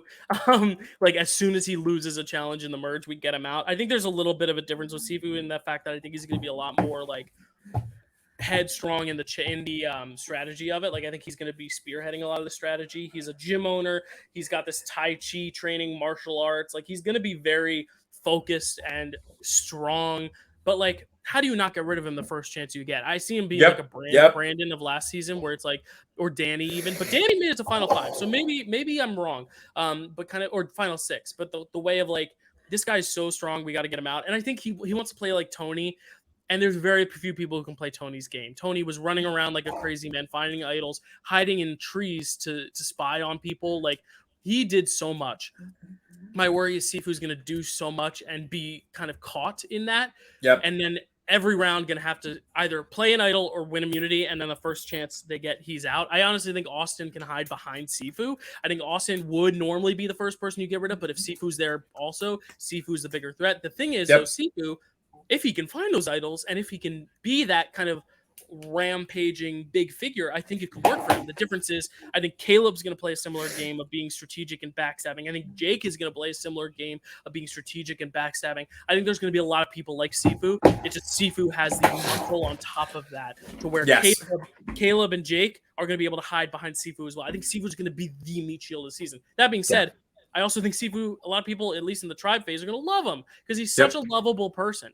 Like, I love watching. Oh, his story is so good. I mean, like, it's unbelievable. Love Sifu. Yeah, I love Sifu. It's just like, I think he's just such a big threat that I don't see how he gets to the end. But Agreed. I love him. Any thoughts on Sifu? Nothing to add that you haven't already said. I love him. I hope he doesn't go out early. I just want to. He gives me Nasir vibes. This is Nasir. Cool. Yeah. So like, let's look at this tribe one last time. This one, I think it's very clear. I think if they lose first, it's either going to be Jeremiah or Julie. But I think whoever survives that is in for the long haul. You've also said Drew could be a first boot on this tribe. I definitely agree. The only thing is, like, I think they may still want to use Drew for the smarts. I think Austin and Sifu are probably locks to make merge. I think D works closely with Austin as like the two young, beautiful people. If this tribe does win a lot, though, I could see them winning a lot and getting to the merge with like 5 or 6 people. Like, I think they might only lose 1 or 2 along the way. Like, I really do think this is a good tribe. What do you think about this tribe? I mean, I think they're wonderful. I think it's the other tribe. What in the? Oh gosh, I'm getting given a snack right now. Are they birthday cake? They're the birthday cake. Yeah. And then these are regular sugar. I am so excited. Yes, Rachel cameo. That's my wife. I think on the other 2 tribes, what's interesting is that there's actually probably a clear first boot in each of them. Like, I think that there's someone who's in, like, you have Emily on the first tribe. You have, now it feels like it's been a million years since you have Brando on the blue tribe. This tribe, I actually don't think there's a clear first boot because they're all, I guess you could say it's Drew, but I don't necessarily think Drew is just an easy, like, 1, 2, 3 boot. Yeah, see, I think it's Jeremiah or Julie. So, like, there are 3 potential first boots on this tribe. Yeah. I think it's time now to just kind of reveal where our heads are at the whole season, though, and rank these to tell exactly. We've been, like, keeping a lot of things close to our chest for obvious reasons because we don't want to give away our winner picks and so forth and so not. So, that's not a phrase. Anyway, who, Zach, is the actual first? And now here's the thing. I heard rumor that there's 2 boots in the premiere. There may or may not be, but, like, let's just assume it's regular. Tribe loses, goes to tribal. You know, taking into account double boots and all that stuff, it's not worth it. Also, there may be a medevac at some point in the pre-merge. I'm just gonna go. We don't know. As if every round was just person loses or tribe loses, person goes home. Who is your first boot of the season? Who do you think goes home first? So I think, based off of oh God, this is hard. I think based off of footage alone, I'm gonna say Brando's first boot. Okay. I think the blue tribe might be the one time we see them lose. They get rid of him pretty early, and then they probably never go back. If it's not Brando, probably Emily or Sean. Well, right now I'll tell you, Emily is my 18. I think Emily is just, I like her. I like the energy she brings, being a new kind of type on Survivor. But that tribe, I think, is going to lose a lot. And I just think she's going to be one of the first people to go. Who's your number 17? I will say I will utilize, if Brando is 18, I will put Emily at 17. Wow. And you were very high on Emily. I expected you to put her further. All right, Zach. My 17 is sometimes you change my mind, Dylan. I thought you had it like all written down and stuff. All right, my 17, sadly, I hate to say it because I know we both like her a lot, but I do think if Red loses, I'm thinking the first tribal might be like a double tribal, and I think if Red loses, there's 2 people it's between Julie and Jeremiah, and I do think Jeremiah is my 17. Oh, Dylan, we're about to have such a different ranking. I know, it's okay. Who's your number 16? It's great. I love when this happens. At number 16, I'm just trying to go one from each tribe. At number 16, smart. Oh, playing the game, I see. I'm trying to play the game, sort of. There's a boot on Red. And I think that Red is a difficult one to navigate. I don't think there's really a lot of there's no like one personality. You have gone Jeremiah. I am going to go Julie.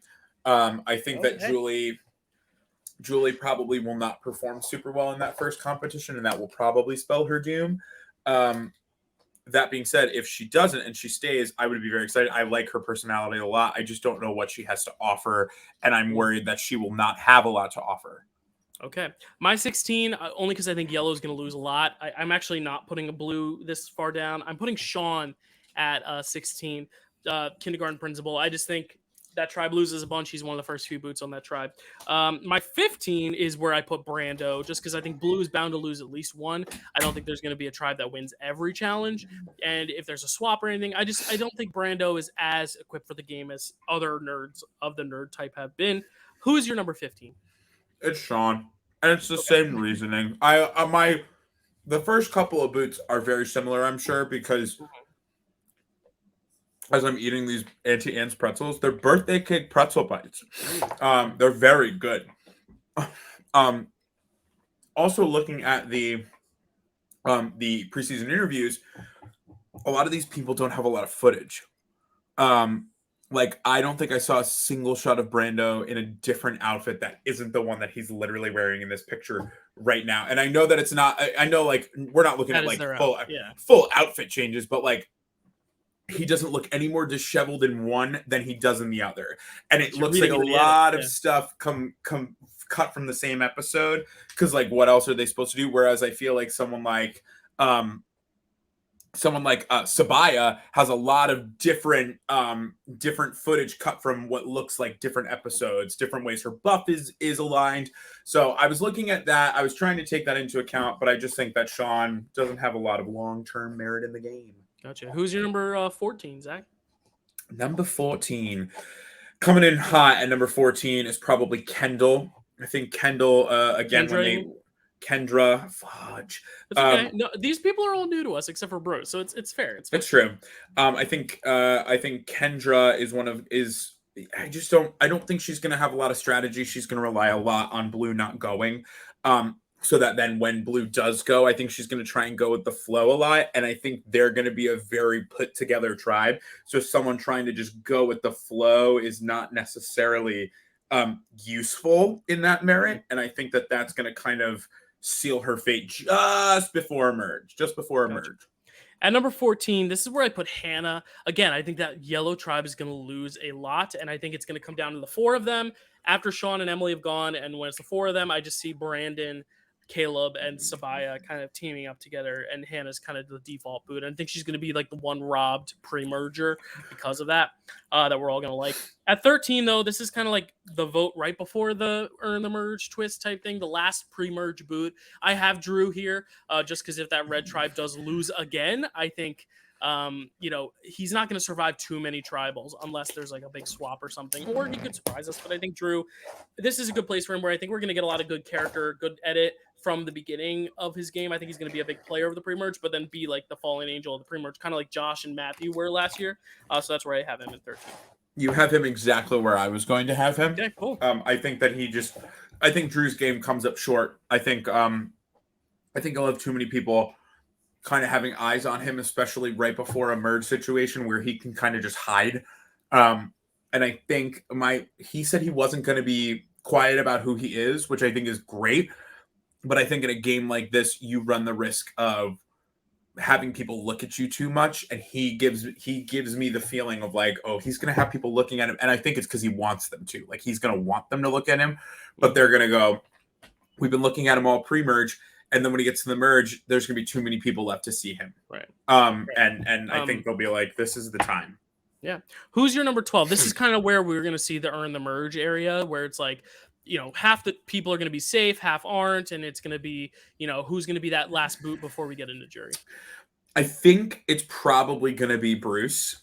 I think I think that is a situation of the devil you know beats the devil you don't. And knowing kind of Bruce's situation. I mean, here's the other thing is that Bruce in a final tribal situation could be very scary.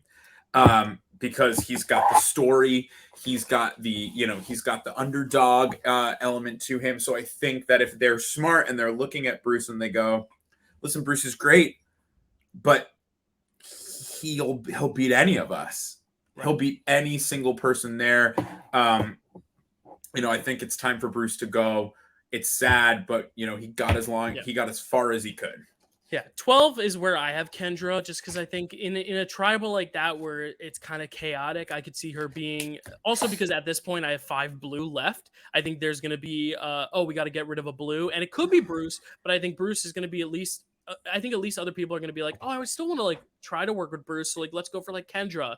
I don't think they're going to go for Kelly or for who else is on blue or Katora or Jake. I think they're gonna go for like a Kendra there. Yeah. At 11 though is where I have Bruce, because I think once you get to merge, I think it's just because of the story of like he was the mayor of Ponderosa pre-merge, and now like he gets to be the first juror of this season. He's kind of like the mayor of Ponderosa. He's the one who is like welcoming all the jurors in. It just kind of feels right.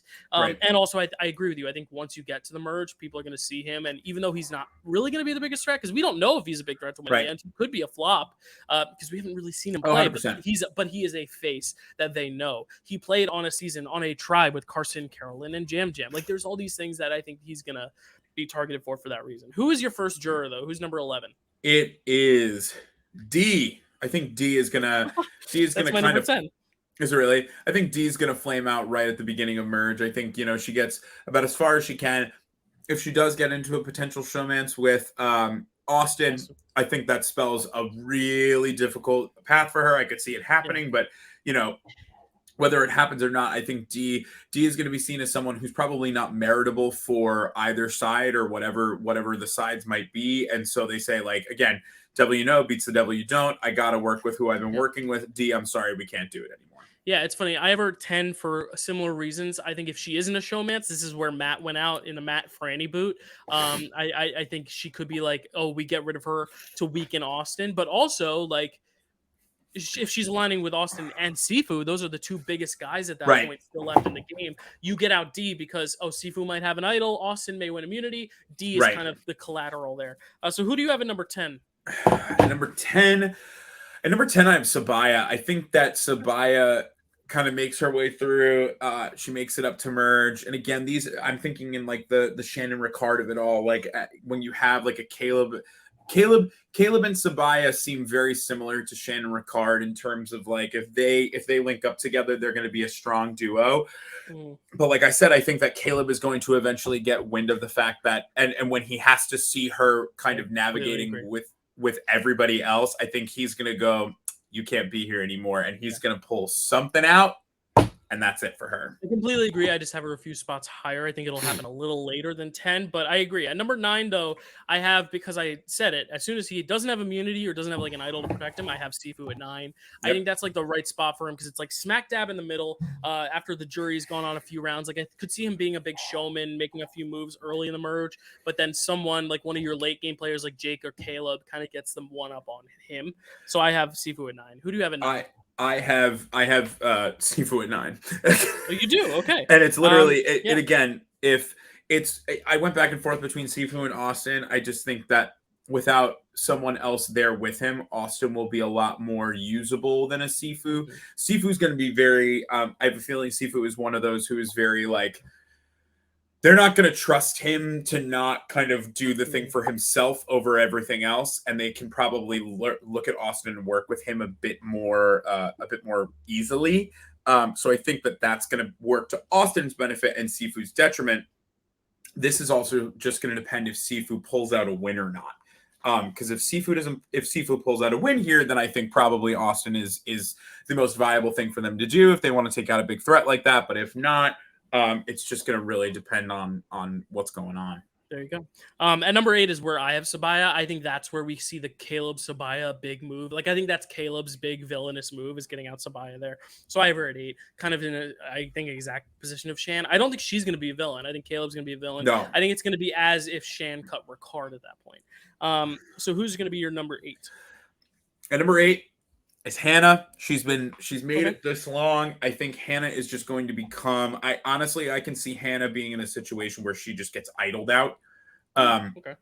They try and make a move on someone. Because here's the thing, Hannah is not it doesn't seem like a big enough player to me to ever be like at the forefront of everybody's mind. But she does she seems like someone who wants one other person who's playing. Like I could see a J Maya figuring out that Hannah's playing a really good under the radar game, or a Caleb figuring out that Hannah's playing a really good under the radar game, and Jake, something like that, that they go, well, they're probably looking at me, so let's just make sure that someone else who's easy for them to be a number gets out, and Right. kind of idles her out as a and I think that's a great place for Hannah, because I think that is something that she would respect. Mm-hmm. And I think that is cool. Yeah, and then right after that, who's your number 7? I'm going back and forth on my 7 a lot. My gut, Dylan, only the greats go out at 7. So I'm putting Brandon at 7. Oh, okay. All right. I think Brandon kind of makes it as far as he can. He gets on the wrong end of a conversation, and that kind of spells his doom. That spells his doom for him. Yeah, so that would mean Caleb is the only yellow in the top 6, but which I think is what he would want. Yeah. I think he wants that. Interesting. Yeah. So there you go. Brandon at 7. I have for a very similar reason, and because it's like a little inside joke, I have Austin at 7. That's funny as heck.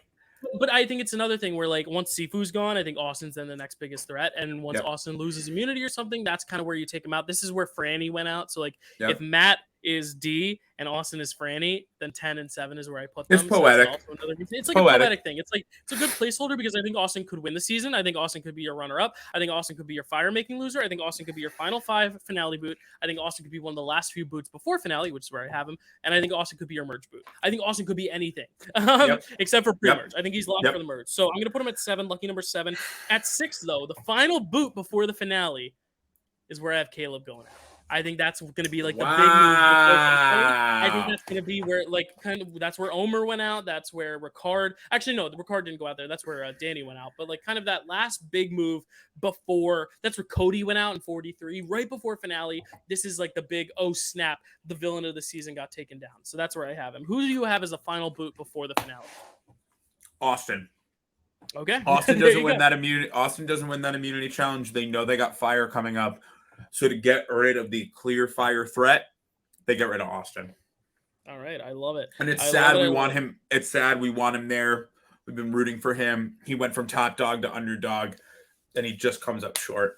All right, so just to recap who we have in our finales, not our final 3s, our finales, I'm going to go alphabetically. I have Brandon from yellow. I have Jake from blue. I have Julie from red. I have Katura from blue, and I have Kelly from blue. So I have 3 blue, 1 red, 1 yellow. Zach in his final 5 has Jake from blue, has J Maya from red, has Katura from blue, has Caleb from yellow, and has Kelly from blue. So he also has 3 blue, 1 red, 1 yellow. Dylan, get ready for this ride. Get ready for the ride. I can't wait for you to be. Who's the first boot of the finale for you, Zach? Out at 5 goes Katura. That's who I have at 5. I think out at 5 goes Katura. She's done a really good job at staying under the radar, keeping her profile low. But after a certain amount of time, if someone knows she's a civics lawyer or a civil lawyer, lawyers have a high retention rate at the end of these games. Their job is getting in front of people and talking to them. And I think it does put actually our boy Jake at a very contentious place, because what does he say? You have 2 lawyers. Is he a teacher or is he a lawyer? And I think that's going to be a huge thing that he's going to have to navigate. Katura feels like the Lauren of the season in the fact that I don't see her ever being the main character of the season, especially on a tribe with Jake and Kelly, who we both now have in our final 4s. I think it's going to be like she's kind of that third in command, but I also think she's going to be around for a while. I think she's going to be a threat to them, not to the audience. I think the audience is going to be like, who is this girl? And the players going to be like, we got to get her out of 5. Kind of like Lindsay, kind of like Lauren. All right. I'll start with my final 4. So for fire making, it just feels a little poetic to have the guy who's the big fan of the season, kind of the biggest fan of the season, going out of 4, kind of like Jesse, kind of like Carson, where it's like they're almost flawless up to that point, but then go out because of fire, and it's very sad. And that's where I have Brandon falling. I have Brandon being the fire maker loser of the season, which means my final 3 in alphabetical order are Jake, Julie, and Kelly. So who is your final 4 fire making loser? I think that I'm gonna go so far as to call the winner, or I'm gonna go so far as to call how it happens. Okay. Caleb wins Final Four immunity. Wow. Okay. He brings J Maya and goes, go ahead, and puts the two blues against one another. Okay. And Jake just ekes out Kelly in fire. Wow. So you have Kelly as the fire-making loser. That's big. And That's, I think it will be such a cool move. And I think it will be one of those things where they had figured out her merit as an emotional, like as an emotional threat to the game. Sitting in Final Three, she'd probably have them on lock. And I think that it's one of those things where like Jake knows it. He doesn't want to let her get there. He wants to get there himself. And he wins outright from there. And it's a big, huge thing. So you have a blue, a red, and a yellow. You have Jake, J Maya, and Caleb. I have two blues and a red. I have Jake, Julie, and Kelly. My final three, I think my final tribal council loser, I think I've been very clear. If she survives that first boot and makes the merge, I think she's going to sit in the end, but I don't think she's going to get many votes, if any. Julie is my final tribal council I think loser. That's fair. Very sweet, but like doesn't really like it's about the personal journey for her. She could be one of the first few boots. I mean, she's your third boot. She's my third place, so we'll have to see with her. Who do you have as your final tribal loser? Either no votes or least amount of votes. I think it's Caleb, and I think that they look at him and they go, "Yeah, you got here at what cost? Did you enjoy stabbing us all in the back? Did you enjoy lying about things you didn't need to lie about?" Something that I learned, the unfortunate thing that I once learned by playing an orc is that people do not like to be lied to. And Caleb seems like he will lie. And I sort of alluded to this. Caleb seems like he will lie about anything and everything it takes in order to win the game. And some things you just don't need to lie about. Sometimes being honest with a person when you're sending them out the door is probably the best case scenario. I mean, you know that from your set. I mean, Dylan, you get to be in people's confessionals and the way that you leave affects the game from there on, especially in a jury. And I just think that Caleb does not have the wherewithal to think, like, I think he's going to be like, I'm making a cool move. And other people are going to be like, cool move, bro. Thanks for slitting my throat. Like, it won't be, I don't think people will respect his game. I think they'll like him, but they will not respect his game. And that is I think it's going to be heartbreaking for him. And I think it's going to be a huge contention point of the season for him is they'll get to that final tribal. And I actually think for me, J Maya and Jake are going to be less of the focus, and more of the focus is going to be on Caleb and his. So it's going to be like how Caleb lost the season more so than how Jake or J Maya. Because if you look at the way that my season goes, there's no reason Caleb shouldn't win on paper until you then look at the. Yes. Okay. So your final two is Jake and J Maya. Mine is Kelly and Jake. I think Kelly and Jake are going to be like a duo. I think Jake, his whole thing is that he wants to schmooze the jury. But I keep saying in the back of my mind, is that something that can win you Survivor in Survivor 45? I don't know. Either it's going to work magically and we're going to say it's one of the best final tribal council performances ever, or like he's going to lose by a few votes. I think this is going to be a close one, but I think Kelly is just the most overall well-rounded person out there. It's a reason you have her going out of fire. So my winner of the season is Kelly, and Jake is the runner-up by a few votes. How does your final two play out with Jake and J Maya? If Jake is your second place, he's my first. Okay. I do think that the schmoozing the jury is going to be something. To be honest with you, I think that that's going to change the minute he meets people. I think what's cool about Jake and what I like about him the most, and the reason why he sticks out as a potential winner to me, is because he is so passionate, and because he is so. I mean, look at his occupations. He teaches theater to kids, and he's a lawyer. His whole job is reading people for a living. And to me, the fact that he has that kind of under his belt, I think that we're going to see him through. I think his journey throughout the season is going to be about how he adapts to the situations in front of him, and how he maneuvers through them in such a way so that when he gets to the end, he can stand there and say, guys, when I first got here, my whole plan was to schmooze all of you. But the minute I met all of you, I knew that wouldn't be an option anymore. So I had to, every day I went to the drawing board. Every day I looked at how you were reacting, how you were feeling, how you were speaking. And I used all of that information to build the case for myself, which is you can't play this game without being self-aware and without having an ability to look at the people in front of you and say, I'm not the most important person here, they are. And I think that, you know what that does? That still schmoozes the jury without making him seem like a jerk. And I think that, like, if he's as smart of a lawyer or as adept as a theater person as we would like him to be, I think that a sentence like that changes the trajectory for the jury and says, that's why you're going to win. J. Maya holds a lot of merit. I think that she is so incredibly smart. She's so charismatic. Her whole idea is to be emotionally, there for people. I think she gets a couple of votes, but I just think at the end, Jake will probably just outperform her. And the fact that Caleb dragged her there over, and this is why I think it's very important that Caleb takes J. Maya over Jake or Kelly, because I think being associated with Caleb in any way this season is going to be a difficult thing to overcome at a certain point. And it's going to kind of be I think it stands as a downfall for some people. Yeah, for sure. I love it. It's funny because my second boot is your second place. Your third boot is my third place. So that big vote, J. Maya versus Julie, is going to be very big for us if it happens this week. If it doesn't, you have Brando out first. I have Emily out first, so that's kind of predictable. But again, I'm really excited to see if I'm surprised. We could get a shocking boot. Watch Kelly or Jake be the first boot of the season. Be the first boot of the season. It would be a nightmare. Gosh. I mean, hey, you've been through it before, haven't you? So that is Survivor. Let's really quickly transition over to Amazing Race. I didn't get the best chance to watch any press of the Amazing Race pregame. So I'm literally just gonna read what is on the page, and then we can kind of just at the end just rank them.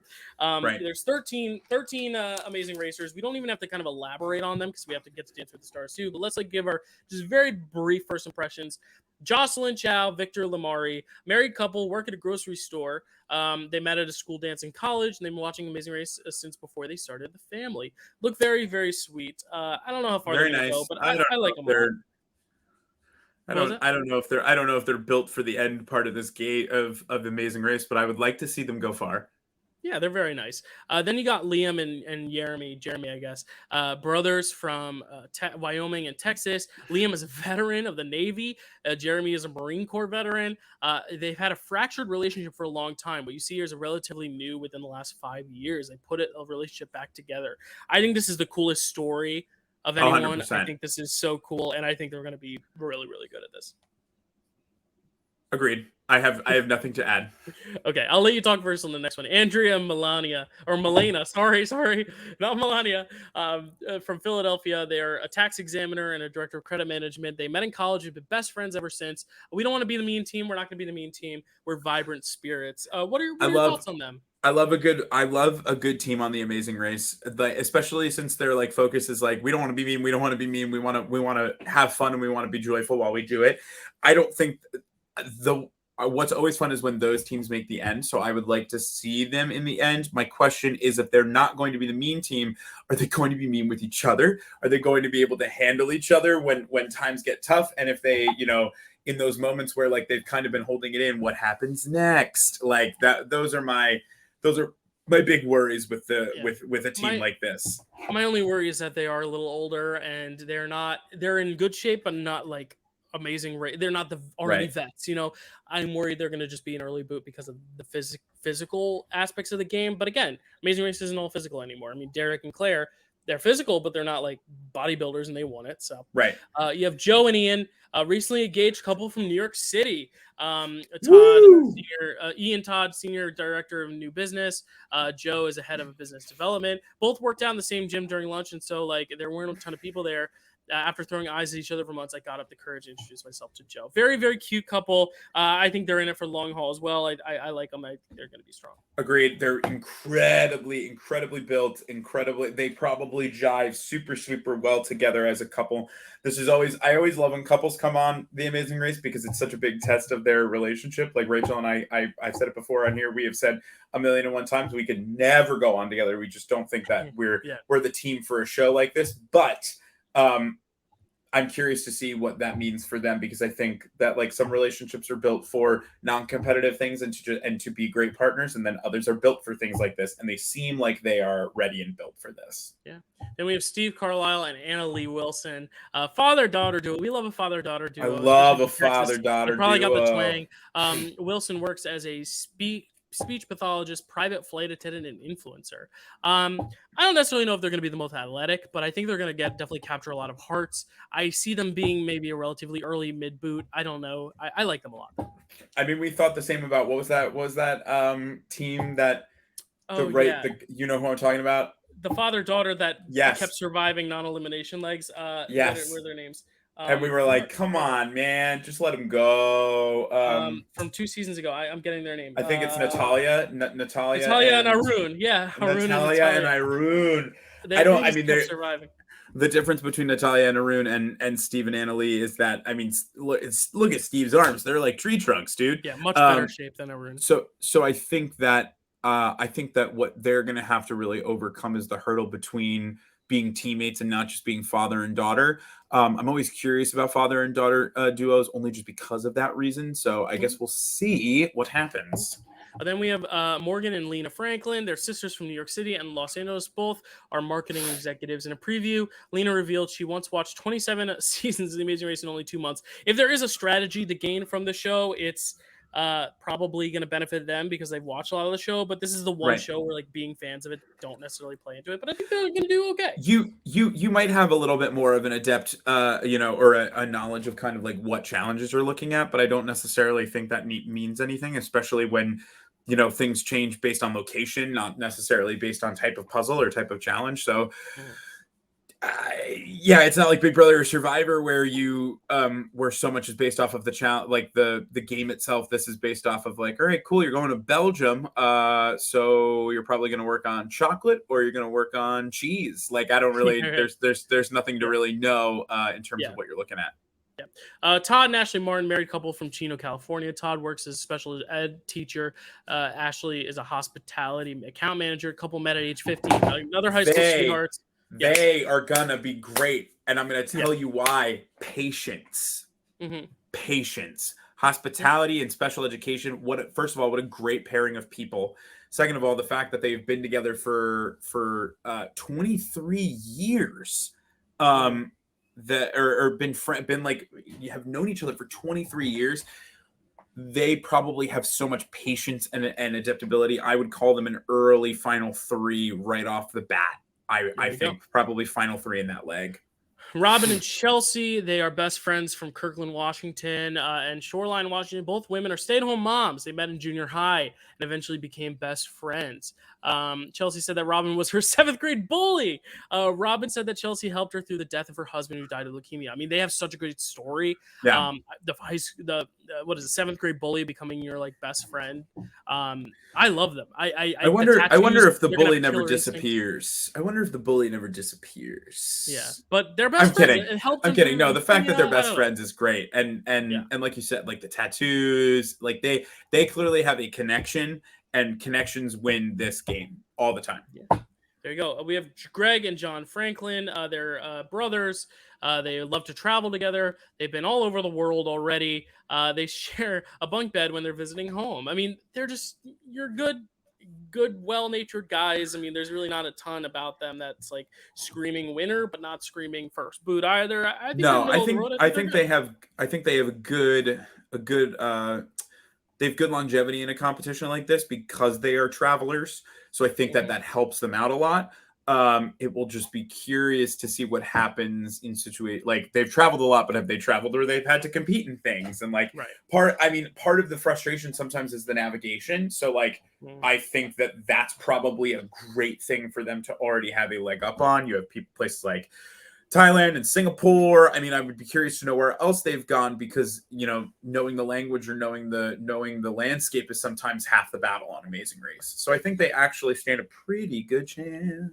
Then we have Rob and Corey MacArthur, a father and son duo, works as a teaching assistant and a football coach. Corey's a senior manager of client strategy and analytics. My dad has really inspired me to always live putting my values first in pretty much everything I do. My dad is deaf.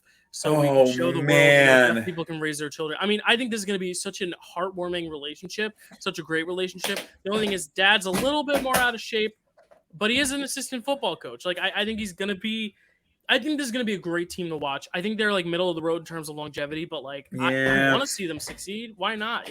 I would like to see them go far. I worry that we won't see that. I'm worried that they're like an easy first boot. And again, just with like, they're not going to be able to communicate with as many people in the same type of way that everybody else is. I feel like that's going to be a cool hurdle. If they can continue to overcome it, I think it's going to be an amazing thing to watch. I'm worried that it won't be an easy thing, and that kind of leads them to a first boot situation. I mean, if Joel. Oh my God, Donnie Thompson is on The Amazing Race. I mean, look at their mustaches and beards. Best friends from Idaho. Garrett's a delivery driver. Joel is an auto claims training specialist. Duo met serving in the military. Another military duo. I don't think they're going to be in as good a shape as the young brothers who are in the military, but like, I like them. I think they're going to be fan favorites. I think they're going to go. I'm thinking maybe like top 6. I'll say top 5, top 6. Top 5. Yeah, there you go. I have nothing else to add, Dylan. Elizabeth and Ileana Rivera, mother-daughter team. There's a lot of parent-child. A lot of parents. Elizabeth, retired lieutenant. Ileana works as a therapist. We need those $1 million, so I don't need to work 8 jobs anymore because I'm tired of it, quite frankly. I love that. I love that they have drive. They look like the most like physically fit between the two of them. Of the mother or father-daughter duos. Yes, they seem the most balanced. Yeah, I mean, they just seem like they're going to be pretty solid. I don't really. A retired lieutenant. What a cool! Wow. Yeah, interesting. Right? Alexander, this is the last one. Alexander and Sheridan Lichter, sister-brother duo from Chicago. Siblings work as consultants. They share an apartment. They work at the same business. Now they're Amazing Race partners. They don't really give them a lot on like why they want to win or the drive they're going to have. But I think they're going to be okay. I don't see them going too far. What? Dare I say first boot? I was thinking I have them a second boot, but yeah, like I think they're going to be okay, but not great. All right, so that's all of them. Do you want to rank them? Let's rank them. Even if you have to throw a relationship at me, and I will tell you who you're thinking of. Who's going to be your first boot? Is it the one we just talked about? Yeah, I'm going to go with that's my. Oh wait, first ones we looked at probably first boot. Oh, the Asian couple. Yes. So that's Jocelyn and Victor. So that's going to be Zach's number 13 is Jocelyn and Victor. My 13 is going to be the Ladies in Pink. I think they're going to be great entertainment, but I just don't see them going too much further. Who's going to be your number 12? Number 12 is who we just talked about. Number 12 is the sibling duo.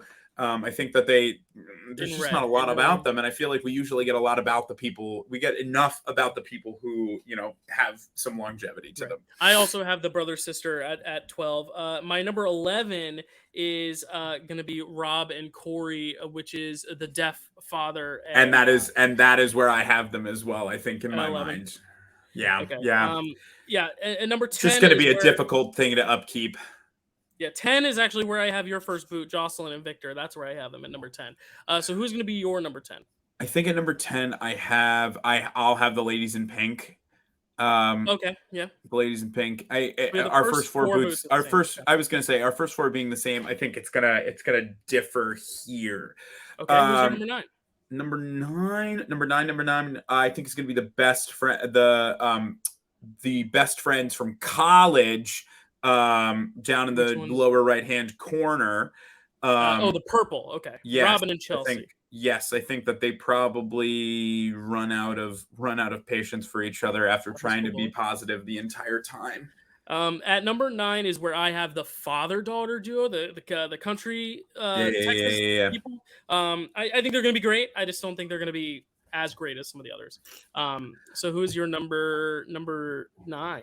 No, I think who's your number 8? Number 8. I think I have the retired Army vets all the way up in the upper right hand corner. Oh, the best friends with the mustaches, Joel. Yes. I think that's a good placement for them.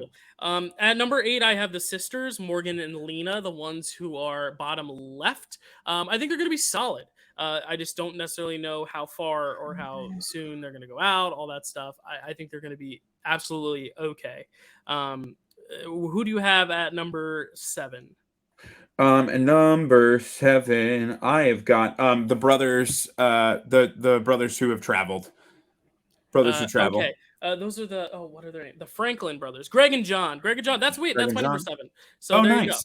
Yeah, it's a good placement my for number them. 7 as well. My number 6 is going to be the mother daughter in the pink in the middle row, Elizabeth and Ileana. I think they're going to be solid, but not anywhere further than 6. Who do you got? Yeah. At 6? I think at number 6 I'm gonna go with I'm trying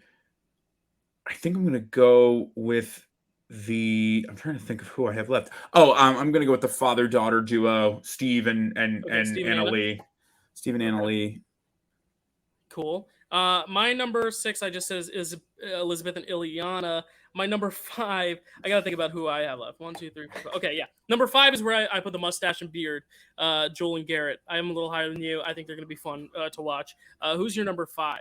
5, I think, is gonna be the mother-daughter, Elizabeth and Ileana, Okay.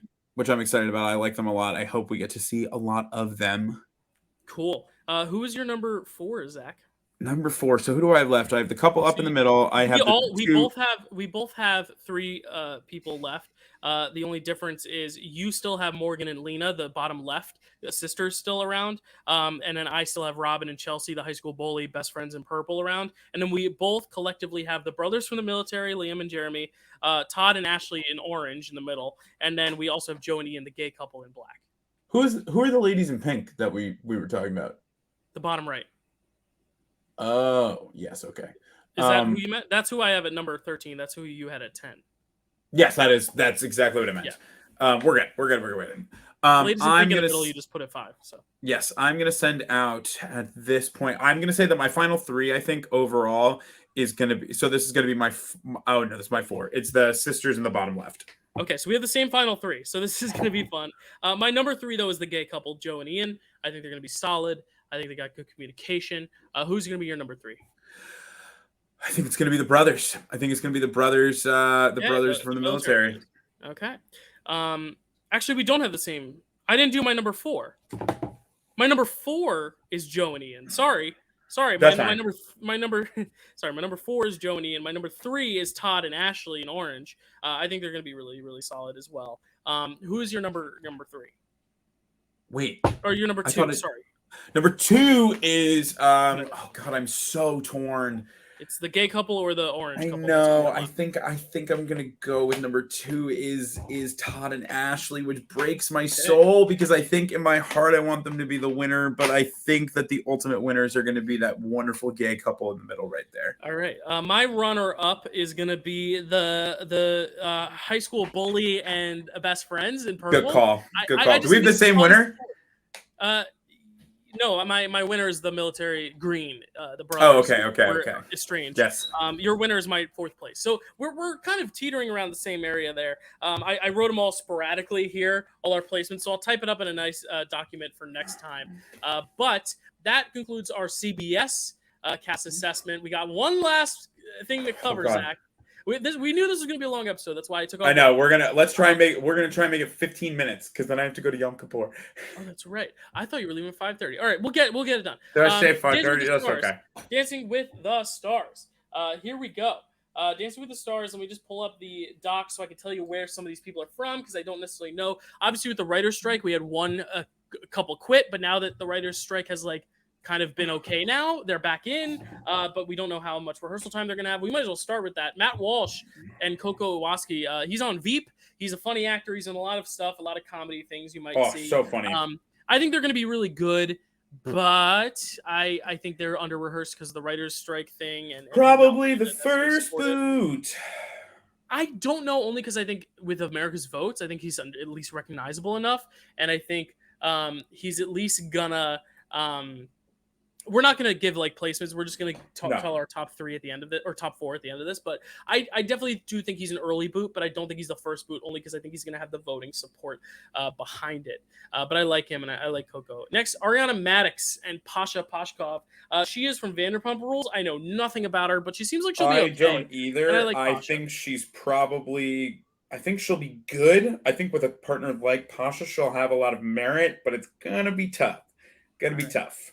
All right, next we have Adrian Peterson, football player, and Britt Stewart. Obviously, he's been the center of some controversy with involving abuse and violence and stuff. But we're talking about dancing, and I think he's still gonna have a fan base because he played for a team with a big fan base. I love Britt. We know I love Britt. You love Britt. do love yourself some Britt. Second favorite pro. But I think they're gonna go pretty far because athletes have a good. I was going to say you cannot underestimate an athlete in this competition. They are so good. They have especially a running back. He's quick. Right. He's light on his feet. Yeah. So, another one, a nostalgic one here. Barry Williams from the Brady Bunch. He's not a kid anymore. He was a kid on the Brady Bunch. Now he's with PETA. PETA sometimes gets all the older people, but I like his chances a little bit more than some of her past partners.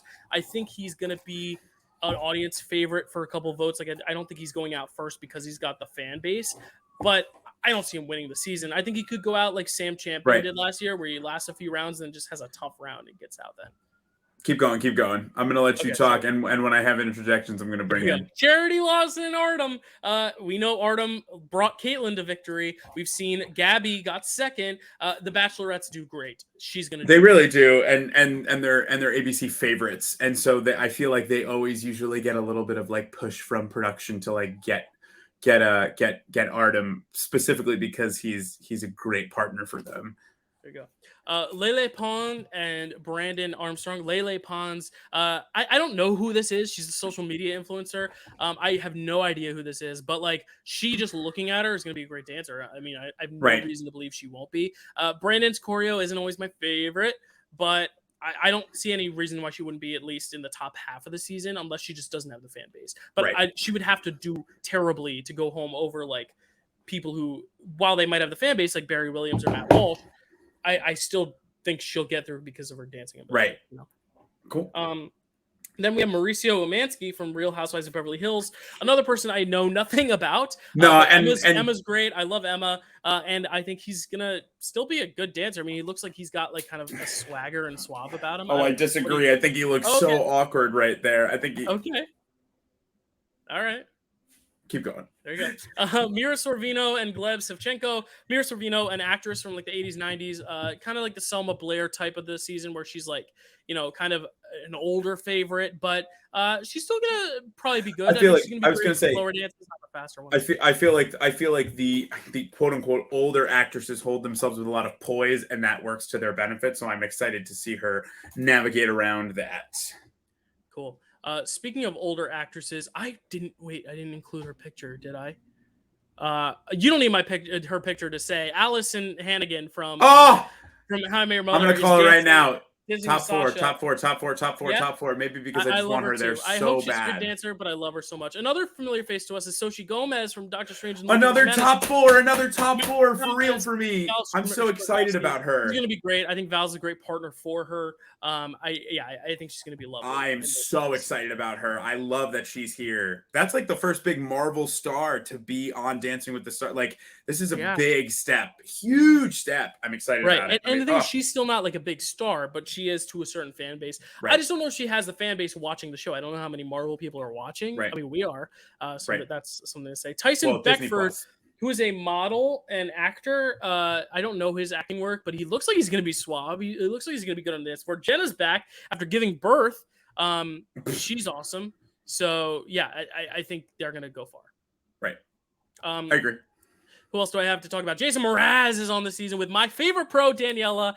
She just gave birth as well. I hope he's not awkward and bad on the dance floor because I think he's going to be great, but I'm worried. I don't know. He could either be top four or like first three out. That's really Jason Mraz's style. The thing is, though, Iman Shumpert was one of our first boo picks, and Daniela shaped him. It's true. So I hope he can be shaped. Harry Jowsey, boo, with Riley Arnold. I do not like Harry, just social media-wise. I've seen Harry's interactions with people I love in the Netflix dating community. Georgia, it's not great. I don't like Harry, but I feel like that's going to hurt him in the long run, too. I think that's his lack of a fan base is going to hurt him. No, but I think that's the problem is, like, I'm looking at it as I'm Team Georgia in that, but there are a lot of people who are Team Harry. I think Harry does have the fan base, and that's why he's going to go far. I think it's kind of like a Man. Vinny and Jersey Shore thing where he's just got a fan base of loyal people that are going to vote for him. Also, Riley, her sister, was a pro for so long. Lindsay Arnold danced with Jordan Fisher. Now Riley has grown up and she's able to dance as a pro. I think that's going to be a fun story. They might push a romance angle there. But Harry, I just think he's a scumbag. I don't like him. So I don't think many people do. And then last and maybe least, I don't know, Jamie Lynn Spears and Alan. Weird that she's here. Weird that she's here. They've used Britney music for so long that like to use her sister after all the treatment she's done to Britney kind of seems disrespectful. I'd love to see her go out first, but like she is also a nostalgic figure from my childhood. So like to see her every week would be interesting, like a Jordan Sparks was last season. Just see her on my screen is going to be interesting. I don't know. I think she's probably out in the first 2 or 3 rounds. I just don't think people like her. I think she'll have nostalgia for a second. She's one of the more familiar faces for sure. You know? Right. All right. Really quickly talk about while I download Allison's picture real quick. Talk really quickly about who your top 4 might be. I'm going to give you my top 4, Dylan, and then I'm save going Allison to... for last because I'm piping her into. I was going to say I'm going to say my top 4, and then I'm going to give my recipe for reality, and then log off because I'm getting yelled at. So my top 4 is that is my bad. I'll tell you why after this. Top 4 is I won't say her first. Top 4: Xochitl Gomez, Tyson. I'm going to just put a lot of faith in him and say Jason Mraz. And then the last is Allison, and I hope Allison Hannigan wins the entire season. I love her so much. I'm so excited for her to be here. Yeah. Dylan, my recipe for reality for the season, before I log off and let you do all the things, you already know where to find me. Please? Yes, go. I think Layla Pons is going to be the surprise of the season. I think Charity is going to be in the top 4. I also think Allison Hannigan. Why wouldn't she be? And then I think the winner is going to be Xochitl. I think it's going to be. I hope she wins. Oh my god, I'm so excited. Xochitl and Allison are 2 top 2s. So that's good. Who is your recipe for reality this week, Zach? My recipe for reality is you, Dylan, for getting top 7 in your org in LCA. And I'm so excited for what we have in store for our Survivor draft with 2 of the LCA hosts. Spoiler alert. So once it gets down to 14, we're going to have 2 of the LCA hosts on to help draft our final 14 or our final 16. Sorry. And each one's going to get 4 people. We're going to have a fantasy league. It's going to be fun. We'll see you next time. Zach, have fun. Love you. Bye, guys.